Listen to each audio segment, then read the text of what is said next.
after a 3-game sweep of the other team from Texas and a quick 2-gamer in the Valley of the Sun. The Rangers return to their home confines with a 4-1 road record to their credit. Tonight, the start of a 7-game homestand begins with the Birds from Baltimore.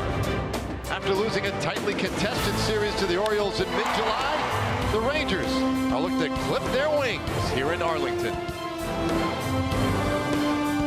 Rangers baseball is presented by Shiner Light Blonde. It's light done right. And it is a beautiful night for baseball tonight. The opening game of this homestand for the Rangers.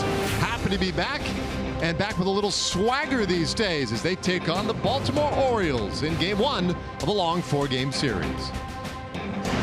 Welcome in, everybody. Great to be with you tonight. I am Dave Raymond, and very happy to have back with me once again Tom Grieve. And this is the opening game of a homestand against Baltimore. Baltimore Orioles' worst record in Major League Baseball. The trade deadline is coming past, Tom, and this is a very different looking Baltimore team. Yeah, they had some house cleaning, there's no doubt about it. We're going to look at the names that the Orioles traded. They traded their most promising young starter, Kevin Gausman, the back end of their bullpen, Zach Britton, Darren O'Day, Brad Brach, and probably their 2 best offensive players in Jonathan Scope and Manny Machado. They did keep one of their players, though, and that player who stayed is Adam Jones. Jones has been hot. 11-game hitting streak, a .386 average during that. This is a quality guy, a 5-time All-Star, huge presence in the community, 4-time recipient of the Heart and Hustle Award, 3-time recipient of the Roberto Clemente Award. He's a guy that loves it in Baltimore, wants to stay in Baltimore. The Orioles love having him. He's meant a lot to the franchise in the 11 years he's been there. And he is absolutely the anchor now of this team that is lacking so much other support for him. Now today, the guy charged with trying to stop him and the rest of this Orioles team, Giovanni Gallardo, and he's been good. He's been really good. What a nice addition to the ball club Giovanni Gallardo has been. He's working a little quicker, which is nice, and he's a pitcher who works on the edges. He keeps the ball away from the middle of the plate. In his last 2 starts, he's beaten 2 really good teams. Cleveland and Houston, hasn't given up a run in 11 1/3 innings.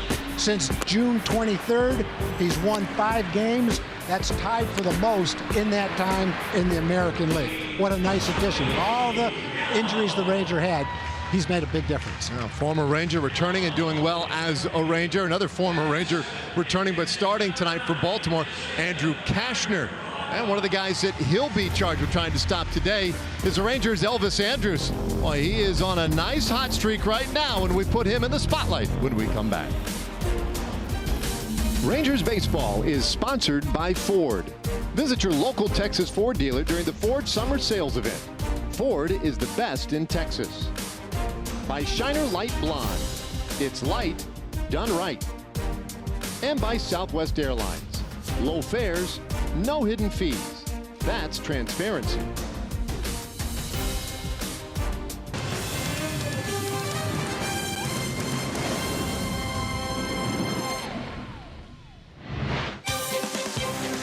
Yep, here they come, folks, heading in to this homestand opener, Orioles and Rangers. And the Orioles are going to be here for a little while, a 4-game series with Baltimore, and a chance maybe for the Rangers to continue their little hot stretch. They started on the road, and one guy certainly in the middle of that, and on a hot stretch of his own. We put him in our Shiner Light Blonde spotlight, and that is Elvis Andrus.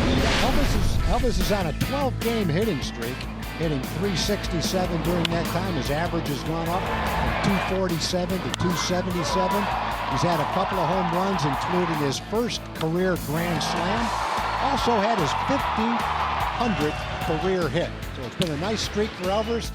Little bit of time for him to get going since he came off the disabled list, but he looks like the Elvis of the last couple of years right now, swinging very well. Yeah, so he's doing what we all expect of Elvis these days. For a little more on him and the rest of these hot Rangers, we check in with Leslie McCaslin. Well, guys, of course, Elvis Andrus has been so good at the plate, but how about Rougned Odor? 7 hits, 3 home runs, on this last road trip. We all know how hard he's worked this season to improve, and it is finally paying off, particularly since the All-Star break. He has the highest batting average in the American League at a .391, and of course, not to be too far outdone, Elvis Andrus now 4th in the American League. You know, I talked to Delino DeShields about both of them before the game, and he told me, you know, with Elvis, it was only a matter of time after his injury, but he said for both guys, it's just how consistent they are with their routines every day. No matter what is happening at the plate, guys, they continue to go at it the same way day in, day out. It's been fun to watch and good to see some of the development this year in season for so many of these Rangers, but no story greater than that of Rougned Odor. Well, the Orioles in town. Well, you talk about a team needing to develop a little bit. This team 33-75, 41.5 games out of first place. And they lead it off today with Jonathan Villar at second base. Tim Beckham at short, Adam Jones in center field. Then in the middle of the order, it's Trumbo, Chris Davis, and Trey Mancini in left field. Renato Nunez, a former Ranger, at third base. Jace Peterson in right field, and Caleb Joseph catching and rounding it out for the Orioles. Let's take a look at our Shiner Light Blonde pitch arsenal for Giovanni Gallardo. He's a finesse pitcher who mixes in a lot of different pitches. 4-seam fastball, 2-seam fastball, that's half of his repertoire. Slider, curveball, and a changeup. Slider's probably his second best pitch after his fastball. He also throws a curveball and a changeup, and as we said in the open to the show, he goes out of his way to live on the corners, live on the edges, and keep that ball away from the middle of the plate. And he's done a very nice job of it. 5-1 for the Rangers. Let's take a look at the Ranger defense, which is delivered by Methodist Health System. Willie Calhoun gets the start in left, Delino's in center, Joey Gallo will be in right field. In the infield, it's Adrian Beltre at third, Jurickson Profar at first. Up the middle, it's Elvis and Rougned, and Isaiah Kiner-Falefa gets the start behind the plate. All right, so we are set to go. The Orioles 41.5 games out of first place. So they're not going anywhere anytime soon. Trailing the Boston Red Sox in the American League East. That's an enormous number. Jonathan Villar leading it off. He'll show bunt, and he takes strike one. You know, surprisingly, though, the Orioles, with all the trade things going on in the last week or so, they've been playing pretty well. They've won 4 out of 5. Oh, comebacker, and that one threw into center field. A base hit for Villar. So Villar, welcome to Baltimore. Villar came over to the Orioles in the Jonathan Scope trade. He traded a second baseman, got some prospects back. He also had Jonathan Villar come back. Hits the ball right by Giovanni up there. The Orioles had at least 15 hits in 4 of their last 5 games. Well, it's a team that really underperformed for almost the entire season. Pretty good offensive players, just didn't do anything for 3 months. Looks like they're starting to get it going. When it's a little bit too late, doesn't really matter for them anyway. Yeah, it's a weird. There's, I think, a pretty strange story this year, just because they had what appeared to be so many great players. You thought, well, they may not win the division, but you didn't figure them to be this bad. It was almost no way to see it coming. No, you know, when they put their team together in this offseason, they did it with the idea that they would be a contender. Probably not to beat out the Yankees or the Red Sox, but at least to battle for a wild card spot. They've been a pretty good team the last 5 or 6 years, been in contention. Boy, they fell right off the earth the first 3 months of the year, and pretty much attributed to a terrible offensive performance by a lot of guys who are better than that, have been better than that anyway. It'd be one thing if they had suffered a lot of debilitating injuries or something along those lines, but that really was not the case. Just guys not getting it done. But Villar aboard, the 1-1 to Tim Beckham, and he hits this one into left field. So back-to-back singles to start the game, and the Orioles have a couple of men on, nobody out. Really, the only Oriole that had been hot from day one was Manny Machado. But he couldn't do it all by himself. Take a look at the two-seam fastball, a little sinking action. Probably not a strike. But Beckham kept his hands in, got the barrel of the bat on it, and hit it pretty sharply into left field. 2 up, 2 singles. Orioles, at least so far in this game, are staying hot.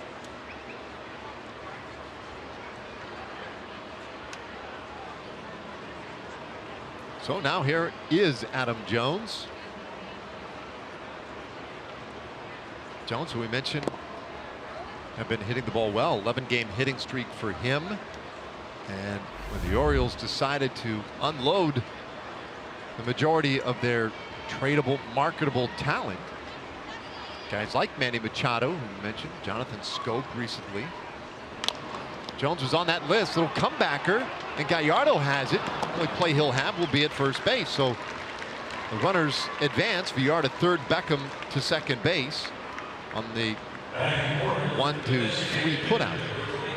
Gallardo looked like a quarterback looking for a receiver. Checked down to his third receiver. Luckily, he got it to first base in time. But he had an outside chance at third, but Adrian was coming for the ball. There was no one at third. Looked at second. Didn't think he could get the guy at second, but because it was a tapper right back to the mound, he still had plenty of time to get Adam Jones at first. Moved the runners up, though. So now we'll go after Mark Trumbo. In a spot here where Trumbo with a fly ball, or really just a figure, a ball in play, might score the first run of the game. The Rangers are playing back on the infield. It's a strike, 1-1. Trumbo, last 17 games, look at that, with runners in scoring position, just 2 for 20. He has stranded 26 runners. Yeah, Trumbo is one of those guys with pretty nice track record as a middle of the order power guy. Never hit for a whole bunch of an average, and the reason why is because he swings a lot of pitches, like the one he just swung at right there. It doesn't walk very much. You can get him to expand the strike zone for sure. Gallardo's had trouble with him over the years. Trumbo 6 for 11 against him. Hits this ball on the ground, second base. That will get a run home. Odor throws out Trumbo, but Baltimore gets the first run of the game. 2 away now with Beckham at third base. It's 1-0. Well, Gallardo went to the same pitch that he waved at the pitch before it. This one probably wasn't a strike either. Trumbo kind of waved at it, but got contact anyway. A little ground ball to second, but picked up the run. So there's Beckham now. With 2 away, Chris Davis is going to have to come up with something here. And Davis, when you think about the Orioles' struggles this year, he is the poster boy. Lowest average in Major League Baseball among qualifying hitters, a 159 average, 13 home runs, and only 35 RBIs. Rangers put a pretty significant shift on against him. Odor fairly deep out into the grass in right field. Yeah, when you look at Chris's numbers, it's just kind of baffling how he could fall so far. I mean, I can see a player dropping 20 or 30 points maybe from one year to the next, having a bad year, going from 35 home runs to 22 or 23. It wasn't that long ago where Chris hit 47 home runs. He's going to be lucky to hit 20 this year, and probably won't even get close to hitting 200. It's this ball foul out of play, 2-2. Giovanni pounding the inside part of the plate to get ahead in the count. How about that number, 323 strikeouts since the beginning of last season for Davis. I mean, that's a pretty big number. You and I were talking about Ted Williams earlier this afternoon, just sitting around up here earlier today. Like, that's almost half the number of strikeouts in Ted Williams' career. Ted Williams struck out 709 times in his career. Davis struck out 323 times since the start of last year. Pretty good ratio. He walked over 2,000 times. Down low, and there's a walk for Davis. So a 2-out walk, in fact. Orioles have him on the corners for Trey Mancini.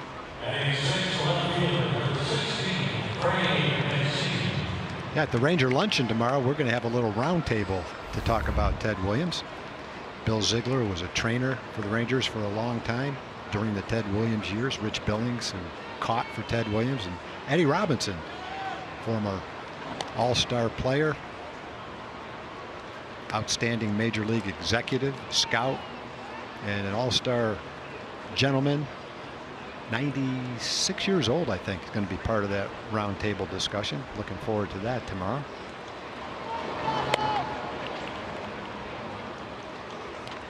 Mancini takes high. Trey Mancini batting 6th tonight. See the .231 average over there to the right of your screen, but since the All-Star break, he's been one of the better hitters in the league. 2-0. Showed a graphic just a moment ago when Leslie was talking about some of the hot Rangers hitters. And you saw some good numbers since the All-Star break, and Mancini's was right up there among them. .341 average. Looks this one high into center field.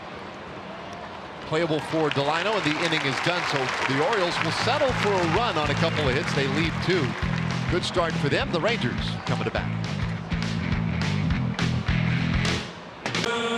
Orioles got the first run of the game, and they're having the first inning, and now here come the Rangers.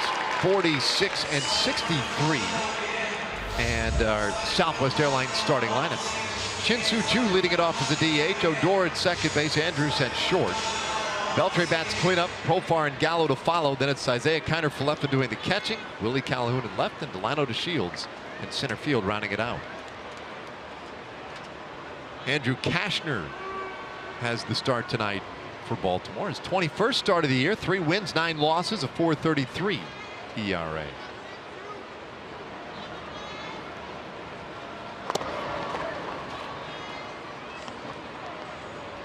Well, Choo brings a .277 average, 20 home runs, 51 driven in.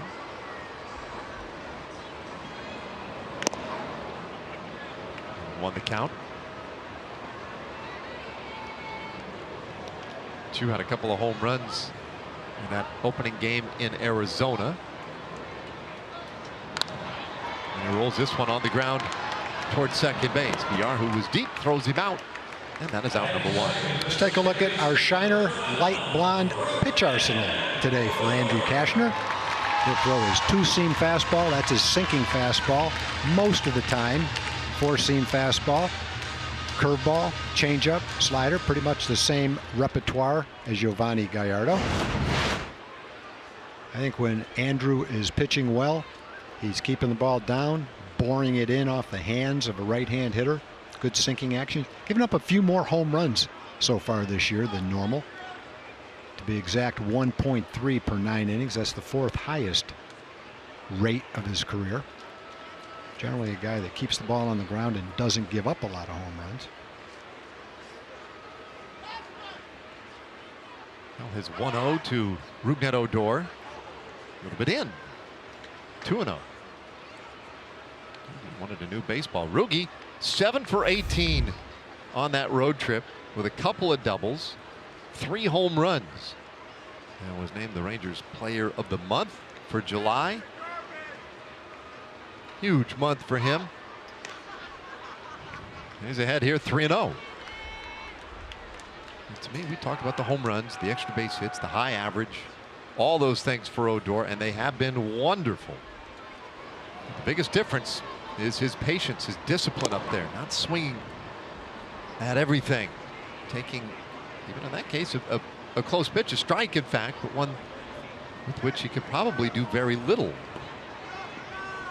And that has resulted in some vastly improved results. The 3-1, full count.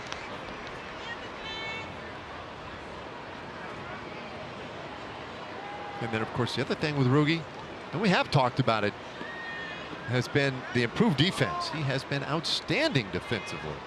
Yeah, we've seen the offense before, so he's just kind of getting back to where we've seen before. The defense is another story. He has never played defense better than he's playing it right now. I think that's been more of a dramatic improvement than his hitting has.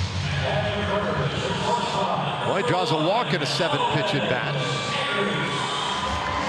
The Orioles defense is brought to you by Jack in the Box. Trey Mancini in left, Jace Peterson gets the start in right, the veteran Adam Jones in center field.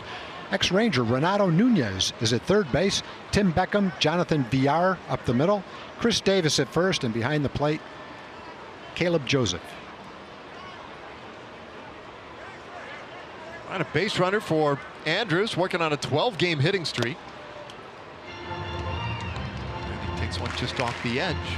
Elvis 1 for 4 in Tuesday night's game in Arizona. So he's got the 12-game hitting streak overall, but at home here it's been 15 in a row. Castro finds the inside corner. It's 1-1.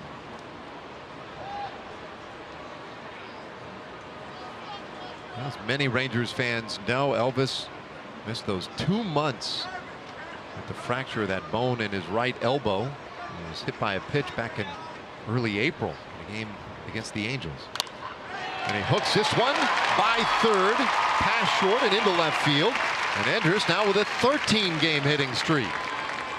We talked about Elvis and how he struggled when he came off the disabled list. He said he was surprised it took him so long to get going. You see the breaking ball right there from Cashner. Elvis has to reach for it, but reached far enough to get the barrel of the bat on it, yank it into left field for a well-hit ground ball single. But Elvis looks like he's back now. He's raised his batting average in the last 2 weeks by over 30 points now. And although he hasn't pounded the ball out of the ballpark, he has hit a couple of home runs in the last couple of weeks too. Had his first grand slam the other day.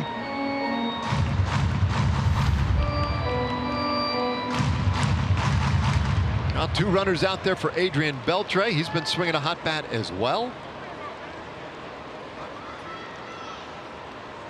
He'll take strike 2. So Cashner coming right after Beltre. 5 home runs, 33 RBIs for Adrian this year. Cashner, 31 years old. Grew up in Conroe, Texas, about 2.5 hours south of here. Beltre lifts this one into center field, but that one's not going to carry. Jones is there, and there are 2 gone. Odor tags. He'll make it to third base. The Rangers have him on the corners, but with 2 outs, it's still going to take a base hit. And the first baseman, number 19, Jefferson.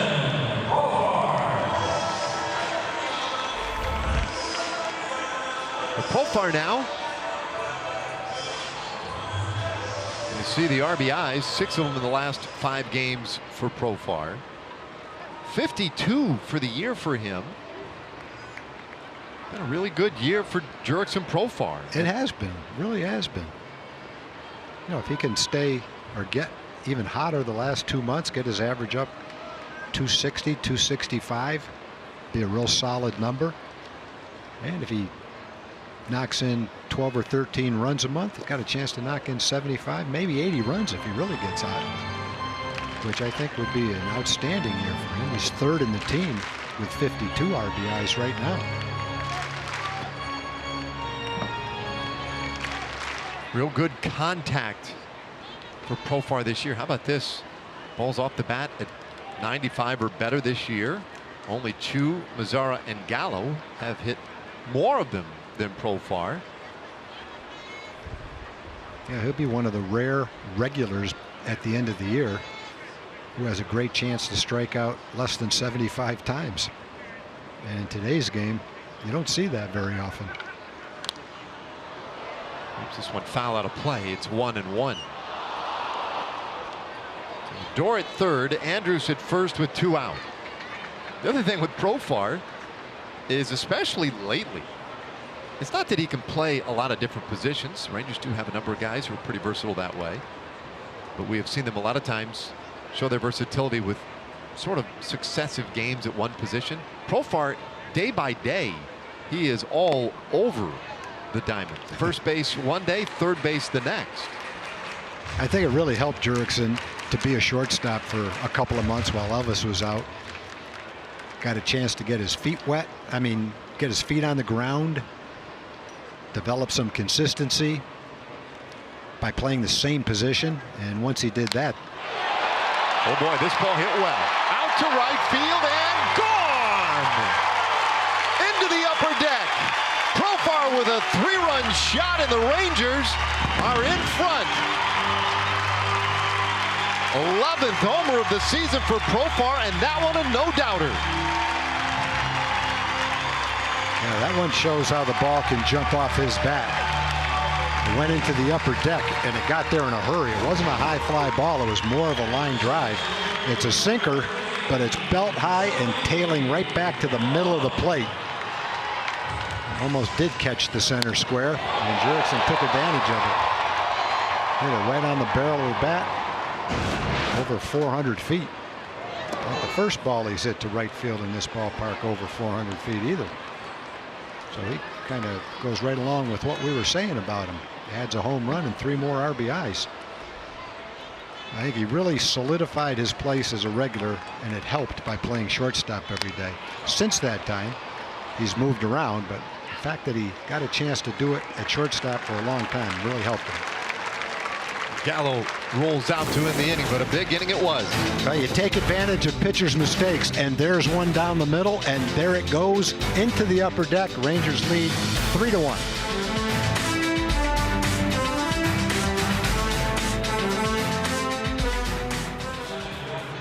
A nice start to this one. We get going here in the second inning. Bottom third of the order coming for the Orioles. Renato Nunez, the former Ranger, playing third base for Baltimore tonight, and he takes strike one from Giovanni Gallardo.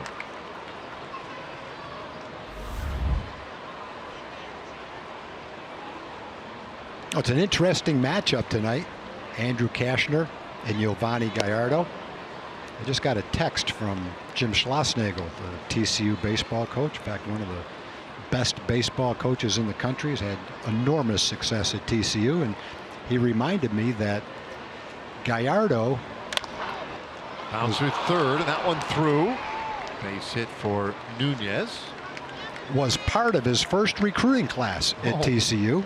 Giovanni went to Trimble Tech, was a tremendous high school pitcher. He chose to sign with Milwaukee, never went to TCU. But also part of that recruiting class was Matt Carpenter, who's become pretty much an all-star caliber player with the St. Louis Cardinals. And Andrew Kashner was a Frog. He did pitch for TCU. So it's a starting matchup tonight with one Horned Frog against a guy that could have been one, and Giovanni Gallardo. Chase Peterson with a bunt to third. Wow. Belcher with a barehanded throw, and he does it again. That's a third time in like a week that he pulled that off. What a nice play once again by the 39-year-old soon-to-be Hall of Famer. Yep, that's the thing. 39 years old. You probably shouldn't be able to make this play this way when you're 39 years old. That ball almost stopped and went to the left, our left. Adrian had to adjust, come back after it. He's going straight toward the third base dugout when he gets leverage to fire that ball to first base and makes a strong, accurate throw. That's kind of his trademark play that he's made throughout his career, and he's still making it.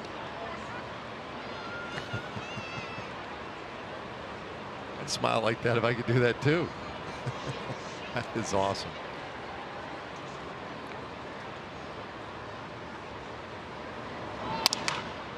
This ball flared to the right side. Out of play by Caleb Joseph. No balls and 2 strikes on him. Joseph bringing a .232 average into the game. A couple of home runs, but as you can see there at the bottom of the screen, he's been swinging a pretty solid bat since the beginning of July. So the last month, a friendly one for him to the tune of a .339 average, I guess including yesterday as well. Off the plate, 1-2.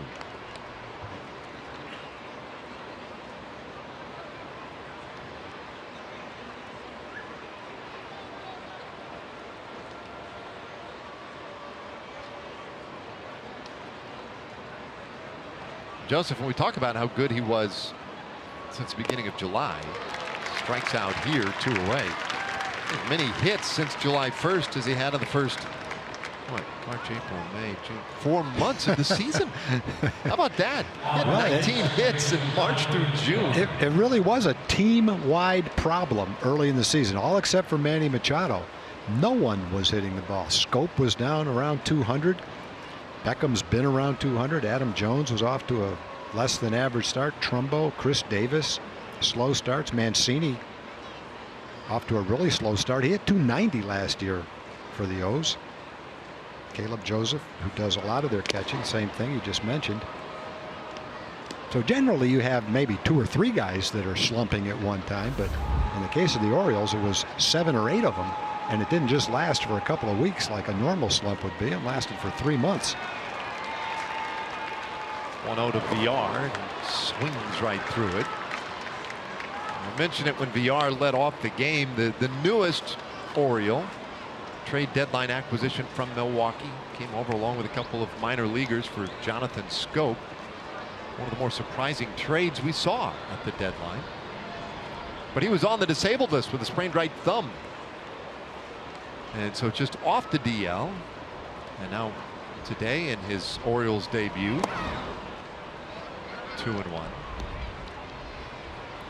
Initially signed by Philadelphia many years ago, and then traded by the Phillies to Houston in the Roy Oswalt deal back in 2010. Played parts of 3 years in Houston before eventually traded to Milwaukee, and so once again shuffled off. You know, a guy with plenty of big league time,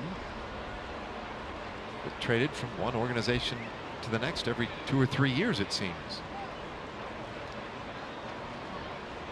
Primarily a leadoff hitter in his career. It's this ball high in the air out to right field, hanging up a little bit for Joey Gallo, and now Delano DeShields ranging over. Delano makes the play. Inning done. Orioles leave a man in scoring position. We played 1.5, and the Rangers lead by 2.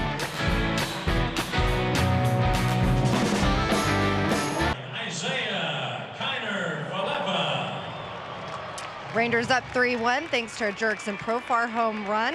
So we welcome you back to Globe Life Park. Well, Nomar Mazara was put on the DL out of the All-Star break with a right thumb injury, and he has still not returned. Jeff Bannister was asked before tonight's game if he is alarmed at all, and he said, no, I'm not alarmed, but there's always some concern when you have an injury that lingers. But right now, guys, it's getting better. It comes down to just trying to build some strength in that thumb back and make sure that it's not a reoccurring injury for Nomar. It makes sense to be cautious with Nomar. So we just hope he gets better. That's too bad Nomar was on his way to hitting a lot more home runs than he's hit the last couple of years. Don't know exactly what he would have ended up with. He had 15 when he got hurt. 20 was his high the last couple of years. Also had a really good chance of knocking in 100 runs for the 2nd straight year. This ball hit out to right field, but right to Jace Peterson. Kind of Falefa the first out of the 2nd inning. Nomar hasn't played in quite a while. He's still 2nd on the team with 58 RBIs. Joey Gallo has 59, and Jurickson Profar now has 55. Not out of the question that when the season ends, Jurickson Profar might lead the team in RBIs. It would probably be something we didn't predict at the beginning of the year. Willie Calhoun now.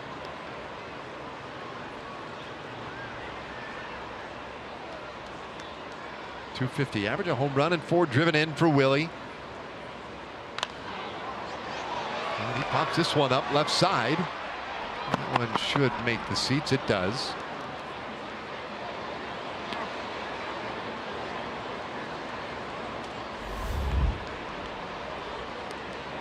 Calhoun called up right after the All-Star break. sits safely in 6 of his last 8 games. This is just the 13th game in which he has played. And shoots this one past third base. That one will roll all the way into the corner. And Calhoun with an easy 1-out double here in the 2nd inning. That's his first double of the year. When you listen to people talk about Willie Calhoun, people who have seen him play a lot in the minor leagues, that's the kind of hitter that they talk about. A guy that can hit line drives from one foul line to the other. And a high fastball tailing away from him. Very tough pitch if you try to pull it. He puts a nice level swing and hits it pretty much exactly how you would hope to hit that pitch for an extra base hit down the left field line. Really starting to swing the bat a little bit. Last 9 games he's hitting 325, 330-ish, right around in there. Sort of corners in a little bit now with the Shields at the plate. Delino recalled from AAA Round Rock on Saturday. He's gone 2 for 6 with 3 walks in a couple of games since then. And holds up here. No, he does not. He went around 1-1. It's just a 3-day stay with the AAA club for Delino.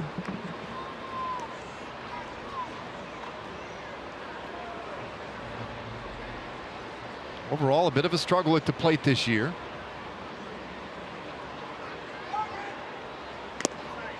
Two and 1. His on-base percentage, though, .305. It's a little below league average, but not terribly so.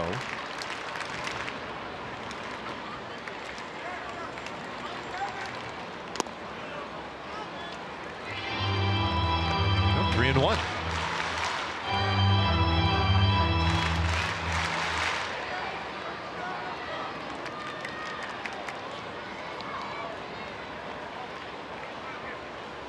Cashner walked Odor in the 1st inning.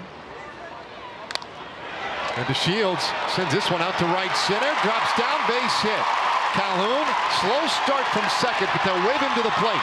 Here comes a throw. Not in time. Just got in there ahead of it. And it's 4-1 Rangers. Yeah, that's one of those you couldn't tell whether he's going to be able to make it or not. He waited a little bit to make sure that that soft line drive was going to fall. And once it did, he was waved home by Tony Beasley, and that's how close the play was. Just got his right leg underneath the tag by Caleb Joseph. Nice relay throw home. And there's a great look at it. Nice try by Caleb Joseph. Fielded it like a first baseman almost and tried to slap the tag on. That's one a catcher 50 years ago couldn't make. Didn't have the kind of gloves that catchers use nowadays. It's much more like a first baseman's mitt today than it was back then. You would have had to use 2 hands and bring both your hands around to try to make that tag, which was much more difficult back then. Yeah, well, and you'd also be met with a base runner more times than not as well. those were a little different times indeed at the plate. Yeah. Bad glove and a lot of contact that didn't make it easy. Now to Shields with good speed at 2nd. And this one in the dirt, and Delino will head to 3rd base and be there easily. I would assume it'd be a wild pitch.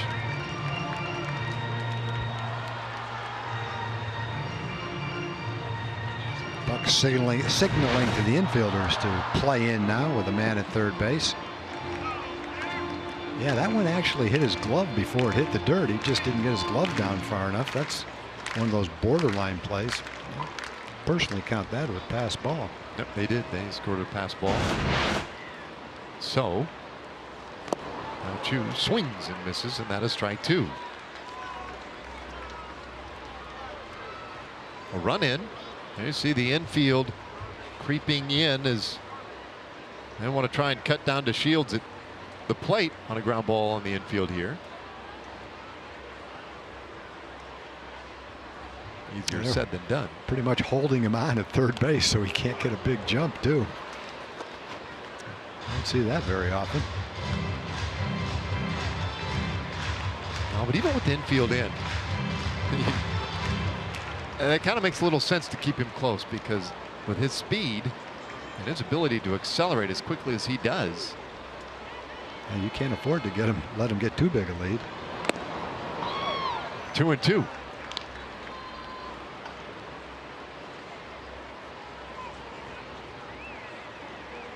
Tony Beasley, some last-minute instructions.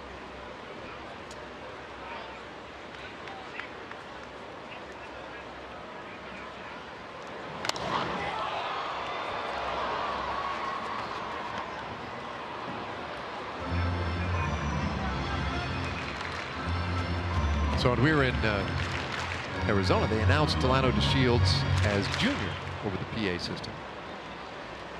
And we got in this conversation about how he's not a junior, Delano.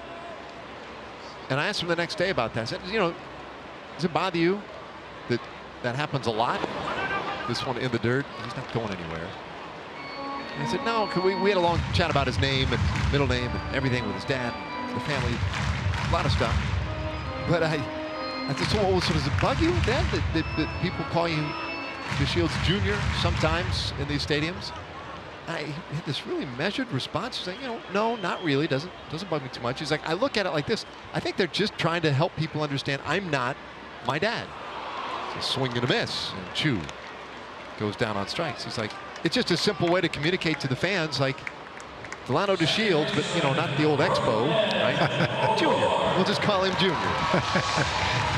Well, that would be quite a career if his dad was still playing. That was a pretty good changeup by Andrew Kashner, getting Chu with one out and a man on third base.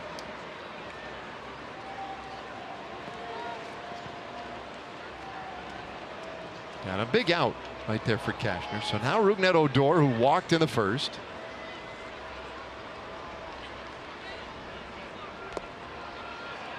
Here's ball one. Now Rugi is our TXU Energy power player to watch. Hardest hit balls this season for Odor. You see all those at better than 110 miles per hour off the bat. Boy, those have all been like the last week. So the 5 hardest balls he's hit this year, very recently. That's 2-0. All the numbers are so good for Odor over the last month. You want to look at it since June or even mid-May. But even with all that, it's like he's just getting incrementally better day by day. He's ahead here, 3-0. Kashner really nibbling. Laying off pitches that maybe in the past he might have offered at, especially 2-0. Man in scoring position. I think there were times where he would expand the zone, trying to knock in that run. Never even thought about offering at that 2-0 pitch. Takes ball 4, second walk tonight.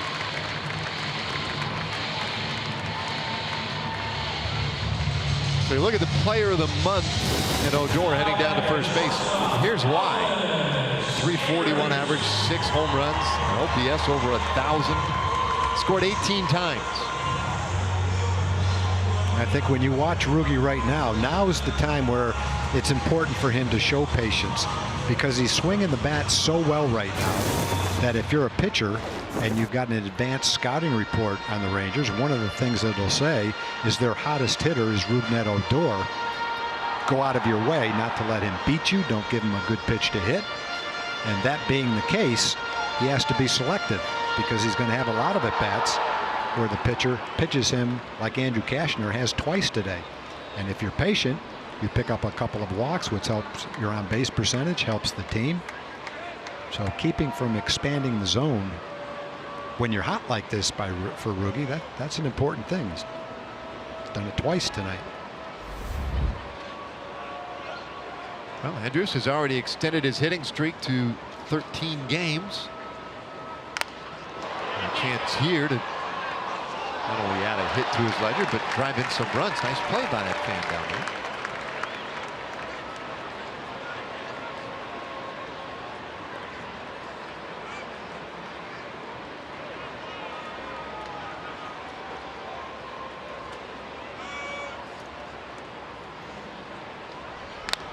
This one out to right field, slicing away from Peterson, drops in. That's a base hit, and indeed gets to Shields home. Odor goes to third. It's an RBI single for Andrews.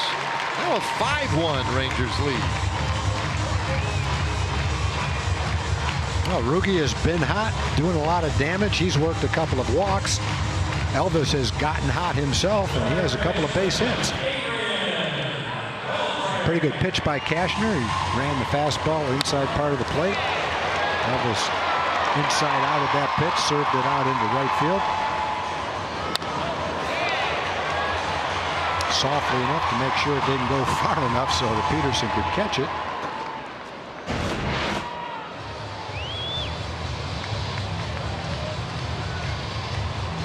A little visit on the mound. Cashner having a tough go here, and already activity as bodies begin to stir out of that Orioles pen.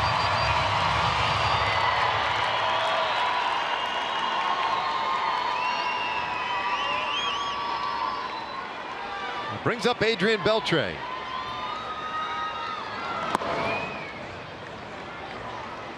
Cashner didn't like that baseball. Well, you look at runs per game, basically since the All-Star break.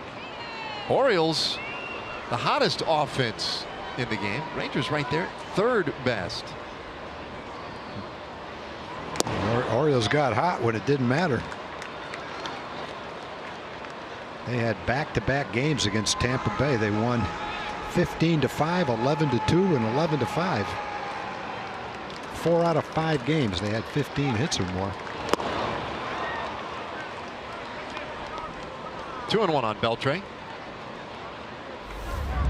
I guess Milwaukee's hoping that they get a very hot Jonathan Scope. Scope was cold for most of the year. Started to get hot. That's what Milwaukee will be banking on.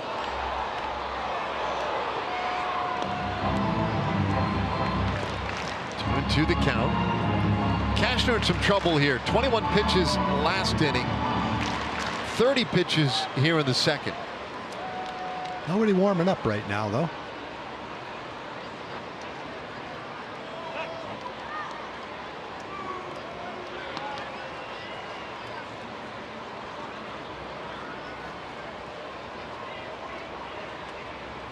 Big, strong Texan.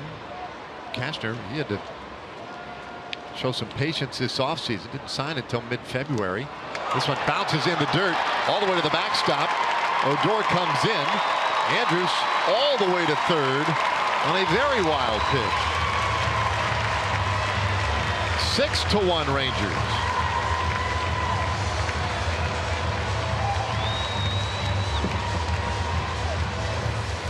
It's all Rangers so far. Rangers getting hits, knocking in runs, and running the bases. Boy, that pitch was in the left-handed batter's box. Joseph can't find it. Obviously, Rugi scores easy.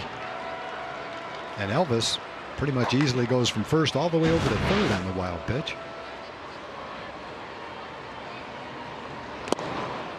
And there's ball 4. Beltre takes the walk. Third walk issued so far tonight by Cashner. I'm going to check out StatCast A1 powered by AWS. What's it going to show us? This. Jurickson Profar lined a home run into the upper deck in right field. Came off the bat at 108 miles an hour. Low launch angle.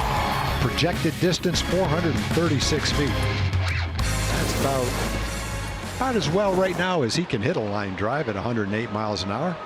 He might have another mile an hour or 2 in there, but I pretty much maxed it out.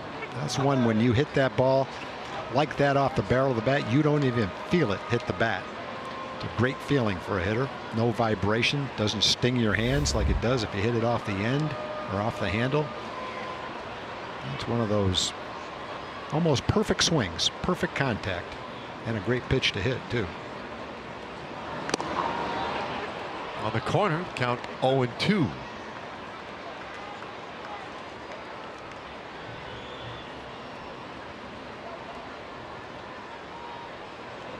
Profar sporting those band-aids just underneath his left eye from an incident that occurred in Houston on Sunday. 0-2 pitch. And he'll tap this one by the mound, and that's through a base hit. Andrews scores. Beltre chugging to third. He's in there. RBI single by Profar. It's 7-1.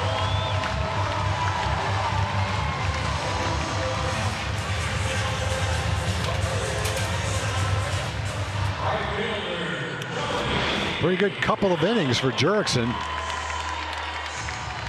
Stays with that off-speed pitch, down and away. Bounces it up the middle. That's his 4th RBI now. 3-run homer and an RBI single in the first 2 innings. So 4 runs in here in the 2nd inning, and now Joey Gallo's. The Rangers will have batted around against Cashner. It's a little bit in. So let's go back Sunday afternoon. This was in Houston. What a wild play. Profar with a big hit right there. And then wisely seeing nobody covering second, darts for second, only to have that happen.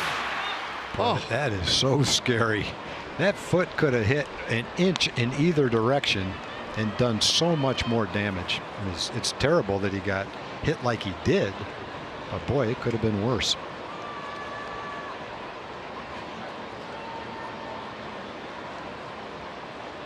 He left the playing field, went up into the clubhouse, and eventually reemerged with some band-aids on his face, which was kind of remarkable that he stayed in the game. Look again. This was the first game that Yulieski Gurriel had played at second base since his days in Cuba. Boy, that's when you get hit that hard and you don't really know exactly what happened. Did it cause a gash? Is it bleeding? Where did it hit? The whole side of your face hurts. So to end up like he did with what happened, and Gurriel is probably about 230 pounds. Pretty lucky that that's all that happened. This ball hit well. Over first down the right field line by Gallo. It gets Beltre to the plate. Profar got a good start at first, but they'll stop him at third. And it's a single, rather a double, and an RBI for Gallo. Rangers lead it 8-1. And that might be it. Comes Buck Showalter out of the dugout. A brisk walk out to the hill, and it is one of those nights where Cashner doesn't seem to have it. Not fooling anybody, and he is done. So Cashner can't get through 2 innings tonight. Rangers open it up quickly on the Orioles. New arm coming on. Who's in, who's out pitching change brought to you by In-N-Out Burger. Well, who's out? It's Andrew Cashner. Couldn't get through 2 innings today. Still responsible for the base runners. And who's in? Donnie Hart making his 11th appearance for the Orioles. Yeah, Donnie Hart has had a very interesting season. I thought this was a mistake until I read it twice. This is the 8th time that he's been recalled this season. That sounds almost impossible to believe unless it's a misprint in their notes. And in 4 months, he's been up and down 8 times. Pitching well in AAA while he's been there anyway, an ERA under 2. Might have to check on that one. I don't think I've ever seen anyone get called up 8 times in 1 year. Scott Feldman had 5 or 6 1 year for the Rangers. That seemed like about as many as you could possibly have. I'm going to have to check that one out. Well, this is off the plate to Kiner Falefa, who started the inning by lining out to right field. He's 0 for 1 so far tonight.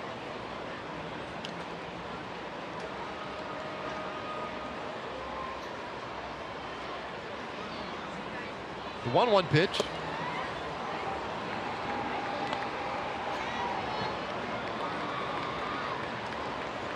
So 3 runs in the first inning, 5 runs so far here in the second.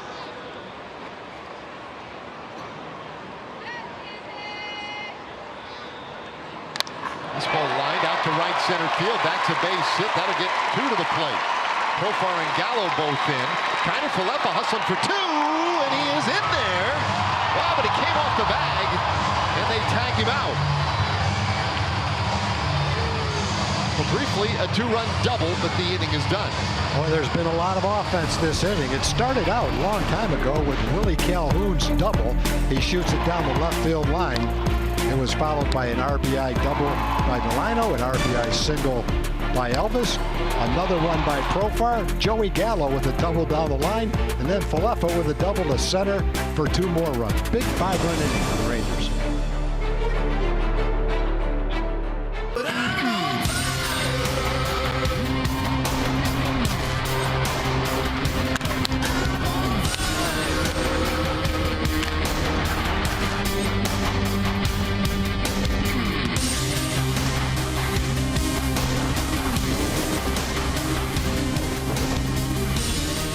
Such a cool honor recently for Isaiah Kiner Falefa, named the Rangers Heart and Hustle Award winner by Major League Baseball's Player Alumni Association. And they give that award every year to everybody, or rather each team. And it's for that passion and dedication and work ethic on the field.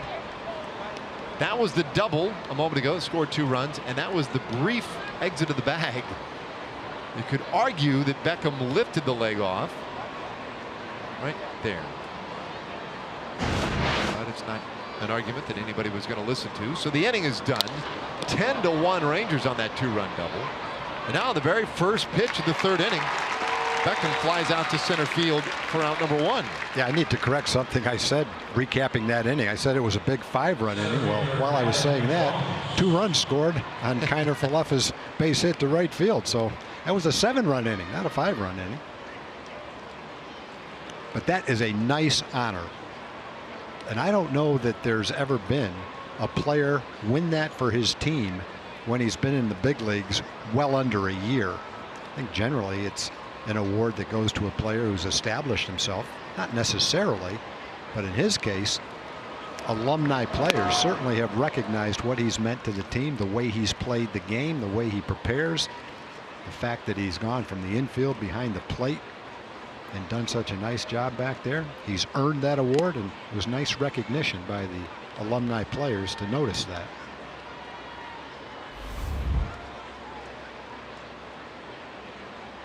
One out for Adam Jones.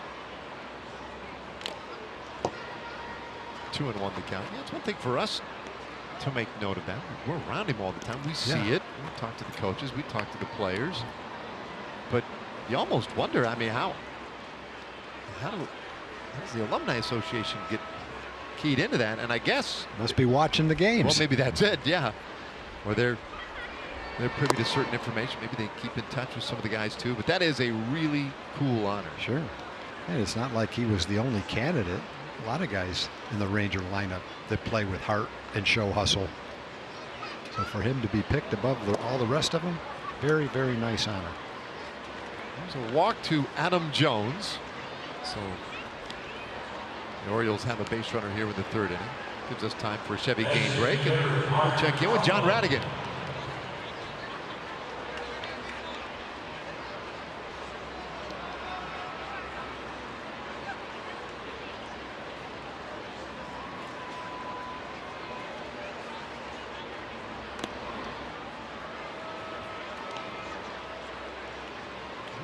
You read about all the trades and the ones that catch your attention. Manny Machado getting traded, Wood Bryce Harper getting traded. Sometimes it's the under the radar trades for a guy like Pierce going to a team with a loaded lineup that blends in, gets big hits, and can make a huge difference in the season that you don't really notice unless you're following the Red Sox and watching them. But that's the kind of player he's been over the years. Did that for the Orioles when he played for the Orioles, did that in Toronto. Been that kind of a player, kind of guy that you might not notice him as one of the stars on the team, but day in and day out, he'll get some big hits for you. Gallardo off the plate to Trumbo here, 2-1. As a former general manager, do you find that you watch with a little more attention or interest around the trade deadline, what's going on like that? Sure. I find it fascinating trying to figure out why some trades were made. Some are financial deals, teams trying to unload a salary. You wonder, boy, why couldn't they get more for him? Well, he's going to be a free agent. He's making a lot of money. I even saw one trade. It looked like it was two young prospects, one for the other. You don't see those kind of trades at the deadline very often. But, you know, generally you see teams that have a chance to win, knowing they're going to have to give up young players. A lot of times prospects and minor league players, very valuable players, part of your future. But when you're trying to win now, sometimes you have to do that to get the player you need. The Rangers went through that for 3-4 years in a row, where they, in some ways, depleted their farm system. But when you've got a chance to win, you don't have that many opportunities. You don't know when the next one's going to come. And that's why you have a deep minor league system, to be able to make those kind of trades. Big strikeout.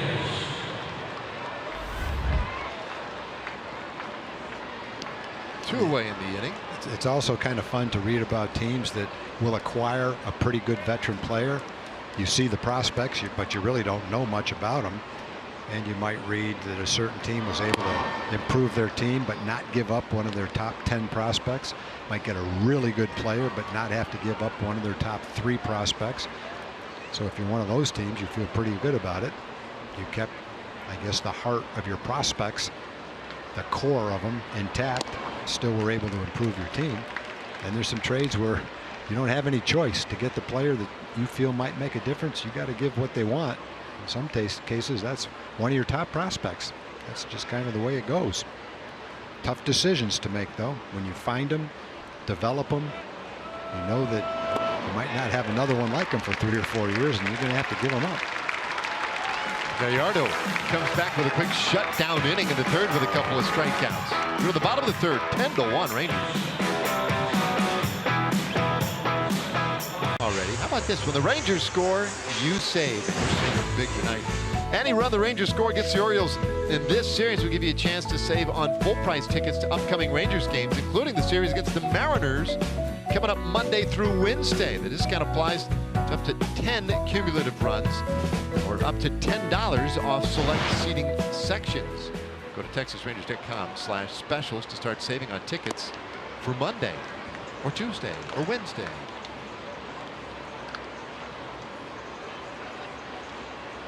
Pretty awesome so far. 10 runs on 8 hits. And now Willie Calhoun, 8th place hitter. Bounces one back to the mound. Donnie Hart with a nice play to leap up and grab it. One away. All right, let's check in with Leslie McCaslin. Well, guys, this is Avery and Isabel Wolf. They are in from California, and the really cool thing is their granddad won the opportunity to throw out the starting pitch, and instead he let Avery, they both play softball out in California, throw the first pitch of the game today. Okay, Avery, the fans right now are seeing you do it. You got it over the plate. I'm impressed. How was it? Nervous-ish. Clearly, you're some good luck for the Rangers tonight. You having a good time? Yeah. Well, thank you guys so much for being here. You are our progressive fan of the game. You can share it with your sister if that's okay. All right, guys, she did a great job. I don't know, maybe better than you could do, Dave. What do you think? Probably. I think that's probably a given.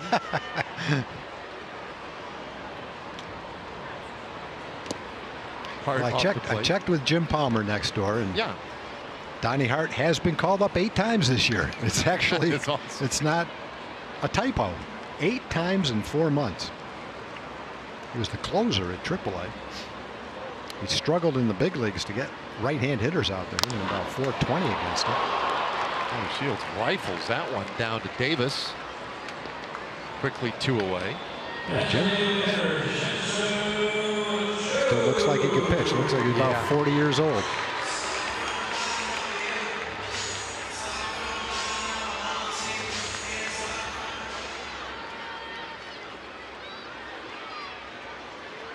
Now, you had a good story about Palmer in spring training giving up an unlikely hit. He did. Charlie Pride has been going to Ranger spring training since at least 1970. Boy, 2 or 3, 4, right around in there. And when Billy Martin managed our team, he told Charlie that he was going to let him play in a major league spring training game, not an exhibition minor league game, but a regular spring training game. Rangers actually signed him to a contract. He's taking batting practice. We were playing the Orioles, and Jim Palmer walked in with the Orioles and said to him, he was pitching that day, said, "Look, Charlie, I saw you're in the lineup. I'm not going to throw you a curveball, but I'm going to throw you the same fastball I'm throwing to everybody else." And Charlie said something like, "Hey, bring it on. Whatever you got, bring it on." Charlie had played some minor league baseball. And so Palmer threw him a fastball. I think he grounded out his first time up to second base. Second time up, he rolled a base hit up the middle against Jim Palmer. And I recently came across the video of that. I'm going to show it to you sometime after the game of Charlie getting that base hit against Palmer. I showed Jim. I think he said something like, "Yeah, well, I should have thrown him a curveball. Wouldn't have gotten a base hit." But it was funny when Charlie was pinch run for after he got to first base. He ran by the pitcher's mound back into the dugout, and Palmer flipped him the ball, and Charlie caught it and walked off with a great souvenir. That is awesome.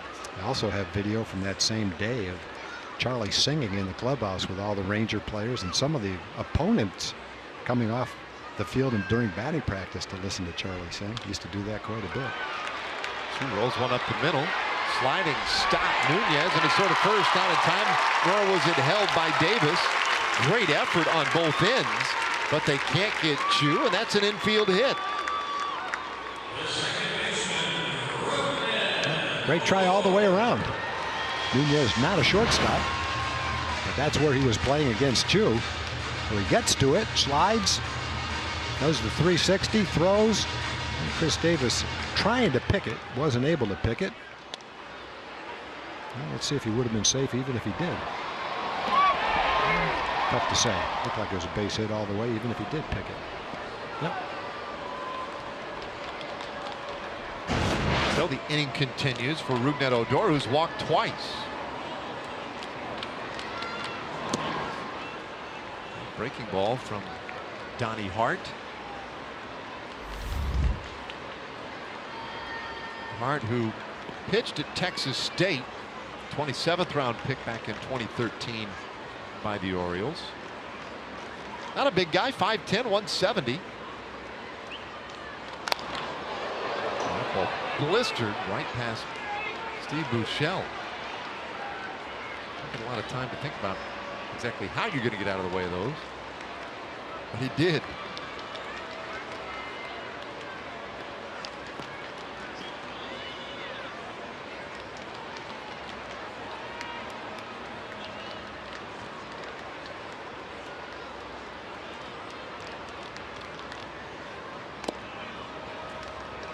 Two and one to Rugi. So Odor walked in that first, walked in the second, both those times against Andrew Cashner. Cashner went an inning and 2/3, allowed 10 runs on 7 hits. That is a career high in runs allowed for Andrew Cashner. Previous career high was 8 runs in a game. And Odor looking for something different there. Definitely 2-2. a tougher look for a left-hand hitter against Donnie Hart. Comes from that sidearm delivery. For left-hand hitter feels like it's over toward first base behind you when it comes, and then that big slurve breaking ball. Good pitch for a left-hand hitter. Mentioned that right-hand hitters have been very successful against him. And at that time, Rugi laid off it.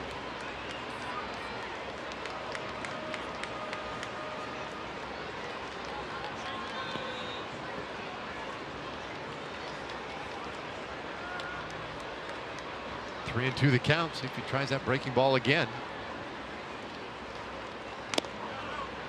Off the plate, and Odor walks for the 3rd consecutive time.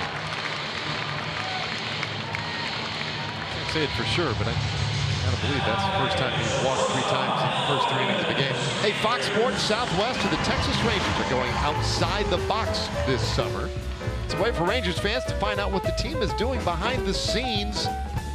Coming up, Outside the Box, focused on the Rangers' efforts in giving back to the community. That's coming up on Tuesday. Join us for a special broadcast August 7th against the Mariners. This ball hit well out to left field, and it will get down just over the head of Mancini. Chu is in. Odor retreats to third base.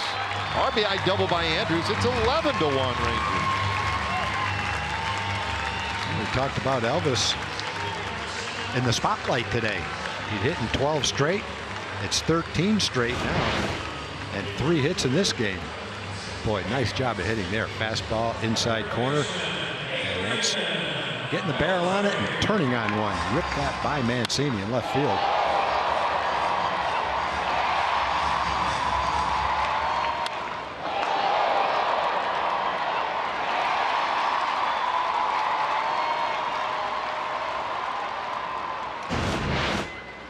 So second and third with 2 out. Beltre takes a strike.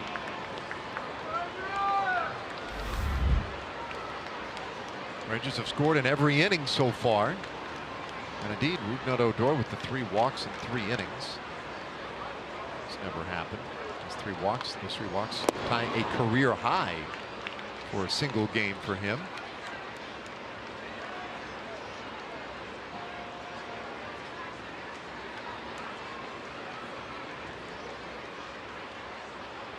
Beltre flying out in the first inning. He walked and scored in the second. 2-1.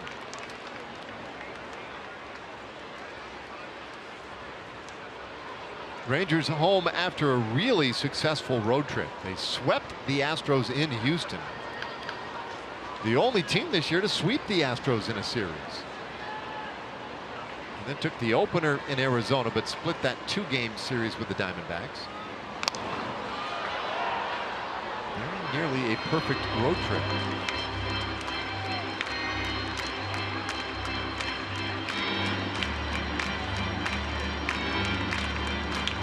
Beltre had a 5-game hitting streak that came to an end Tuesday night in Arizona when he went 0 for 4.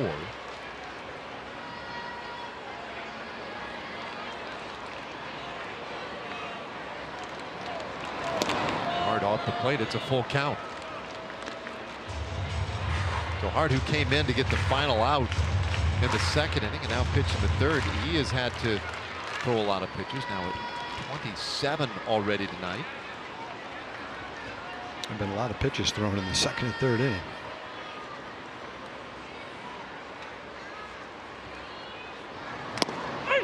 Oh, strike 3 called. Beltre thought he had a walk. I'll have to talk with Bruce Dreckman, but the inning is done. Rangers will settle for the run. They leave 2 in scoring position after 3 innings. It's 11-1.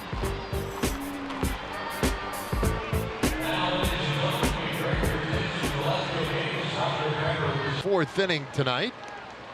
Our Kubota power stats for Giovanni Gallardo.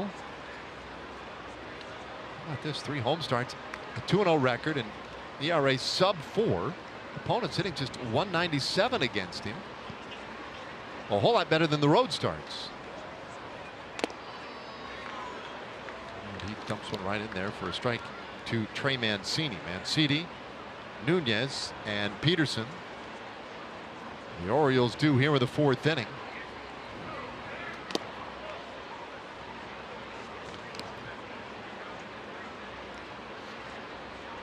Mancini flying out to center field. And takes this one a little bit low. 2-1. Gallardo, this is his 8th start with the Rangers. And he does get some pretty good run support. Has again here tonight. This one into left field. That's a base hit for Mancini. Lead man aboard. Renato Nunez.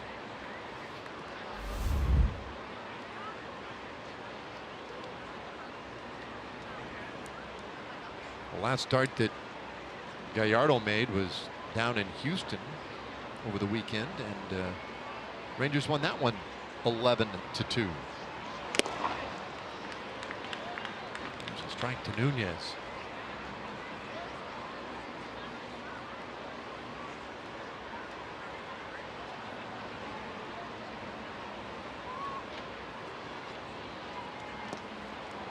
That one gets away. Breaking ball runs to the backstop, and Mancini goes to second base. That'll be a wild pitch.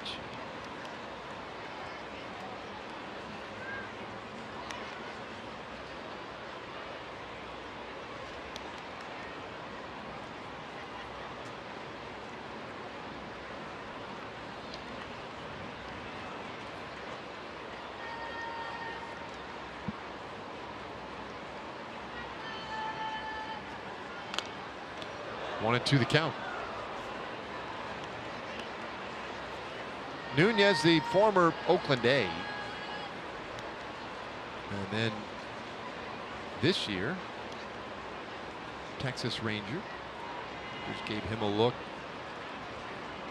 earlier this year at third base, and it was okay. Certainly a bat first guy. 2-2 the count. Now there is some power in Nunez's bat. Last year in his time in the Oakland organization, most of it at AAA, he combined for 33 home runs. He only played 8 games in the big leagues. But he had some other real big seasons in terms of power, making his way up the minor league system.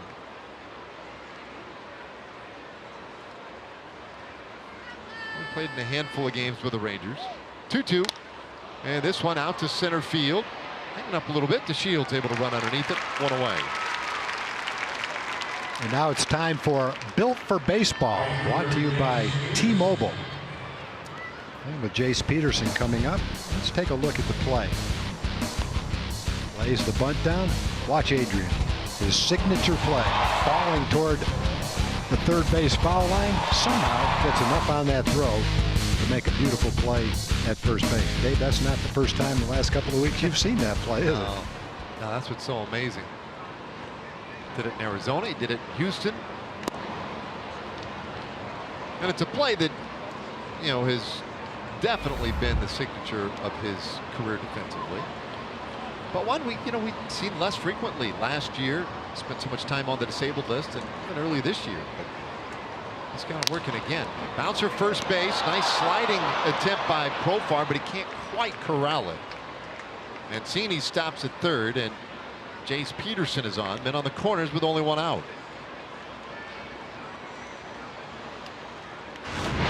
Nice try by Jurickson. Ball takes one big hop right here. Tries to spear it. He wasn't sure where Rugi was. It looked like on that play that Rugi would have been able to go to his left to get that ball. Jurickson got to the ball easily. Just took a big hop on him. He scored a base hit for Peterson. So Mancini at third, Peterson at first. Here's Caleb Joseph. Gallardo would love a ground ball here. Maybe a chance to get a quick double play, get out of the inning. Joseph struck out in the second, 0 for 1.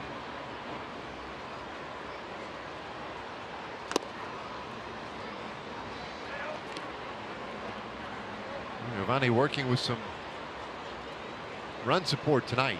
Up by 10 runs in this 4th inning.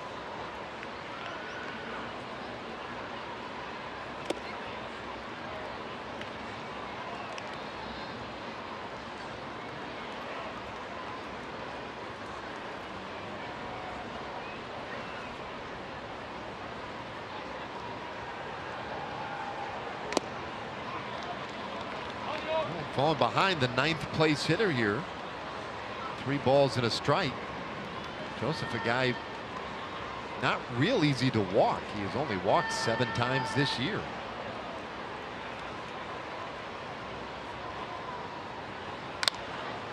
Puts this one down the line foul, and it's a full count. Baltimore, we mentioned at the top of the broadcast, they play in the American League Eastern Division. That means Boston, New York, Tampa Bay, Toronto. And not a good year for them to have an off year in that division, with Boston and New York being so good. A swing and a miss, and Joseph strikes out. So great job by Gallardo to battle back. Notches another strikeout, and there are 2 away. The second time he's gotten Caleb Joseph. Joseph has been a hot hitter entering this game. Giovanni just threw the fastball by him there. See the 2-seam fastball. Ball pretty much near the center of the plate, but he got that one by him. Big out. And now Jonathan VR, who takes high, ball 1. How about this little number right here for you? With runners in scoring position, the Orioles strike out 26% of the time Worst in baseball. Today 1 for 8 with runners in scoring position. And a big swing and a miss by VR. Which goes back to the point that this has not been a good year for Baltimore. 41.5 games out of first place. Buck Showalter in his 9th season at the helm in Baltimore. I'm sure it's tough for him on a nightly basis.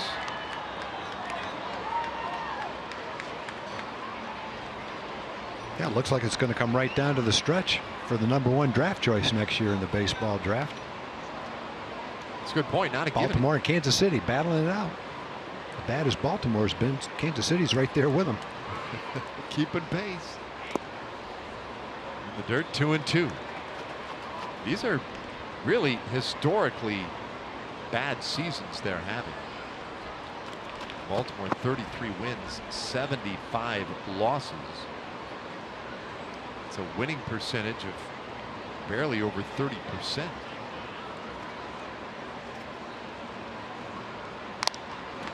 Liner, first base, and right there for it is Profar, nicely done. And he turns in another great defensive play. Orioles lead 2 more. We'll go to the bottom of the 4th. This one all Rangers tonight.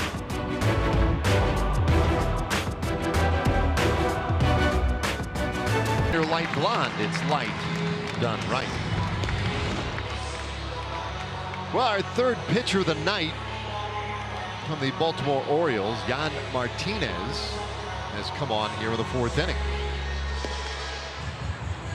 8th game for Martinez. 3.86 ERA. Fastball, slider, and a changeup for number 59. Thank you for catching that, Martinez. I think that's how you say it. No, I think you're What'd right. you say? I said Martinez. Hang in there, Dave. Well, you said enough. You're bound to be right eventually, I suppose. Close.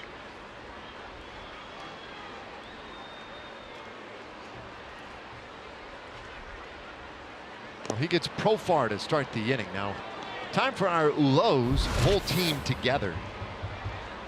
Profar, you look at Rangers batting averages after the All-Star break. Well, there's Profar at 323, 4th highest on the team, which says more about the team, I suppose, than it does about Profar. He's done well, but guys like Odor, Kiner Falefa, Elvis Andrus doing even better.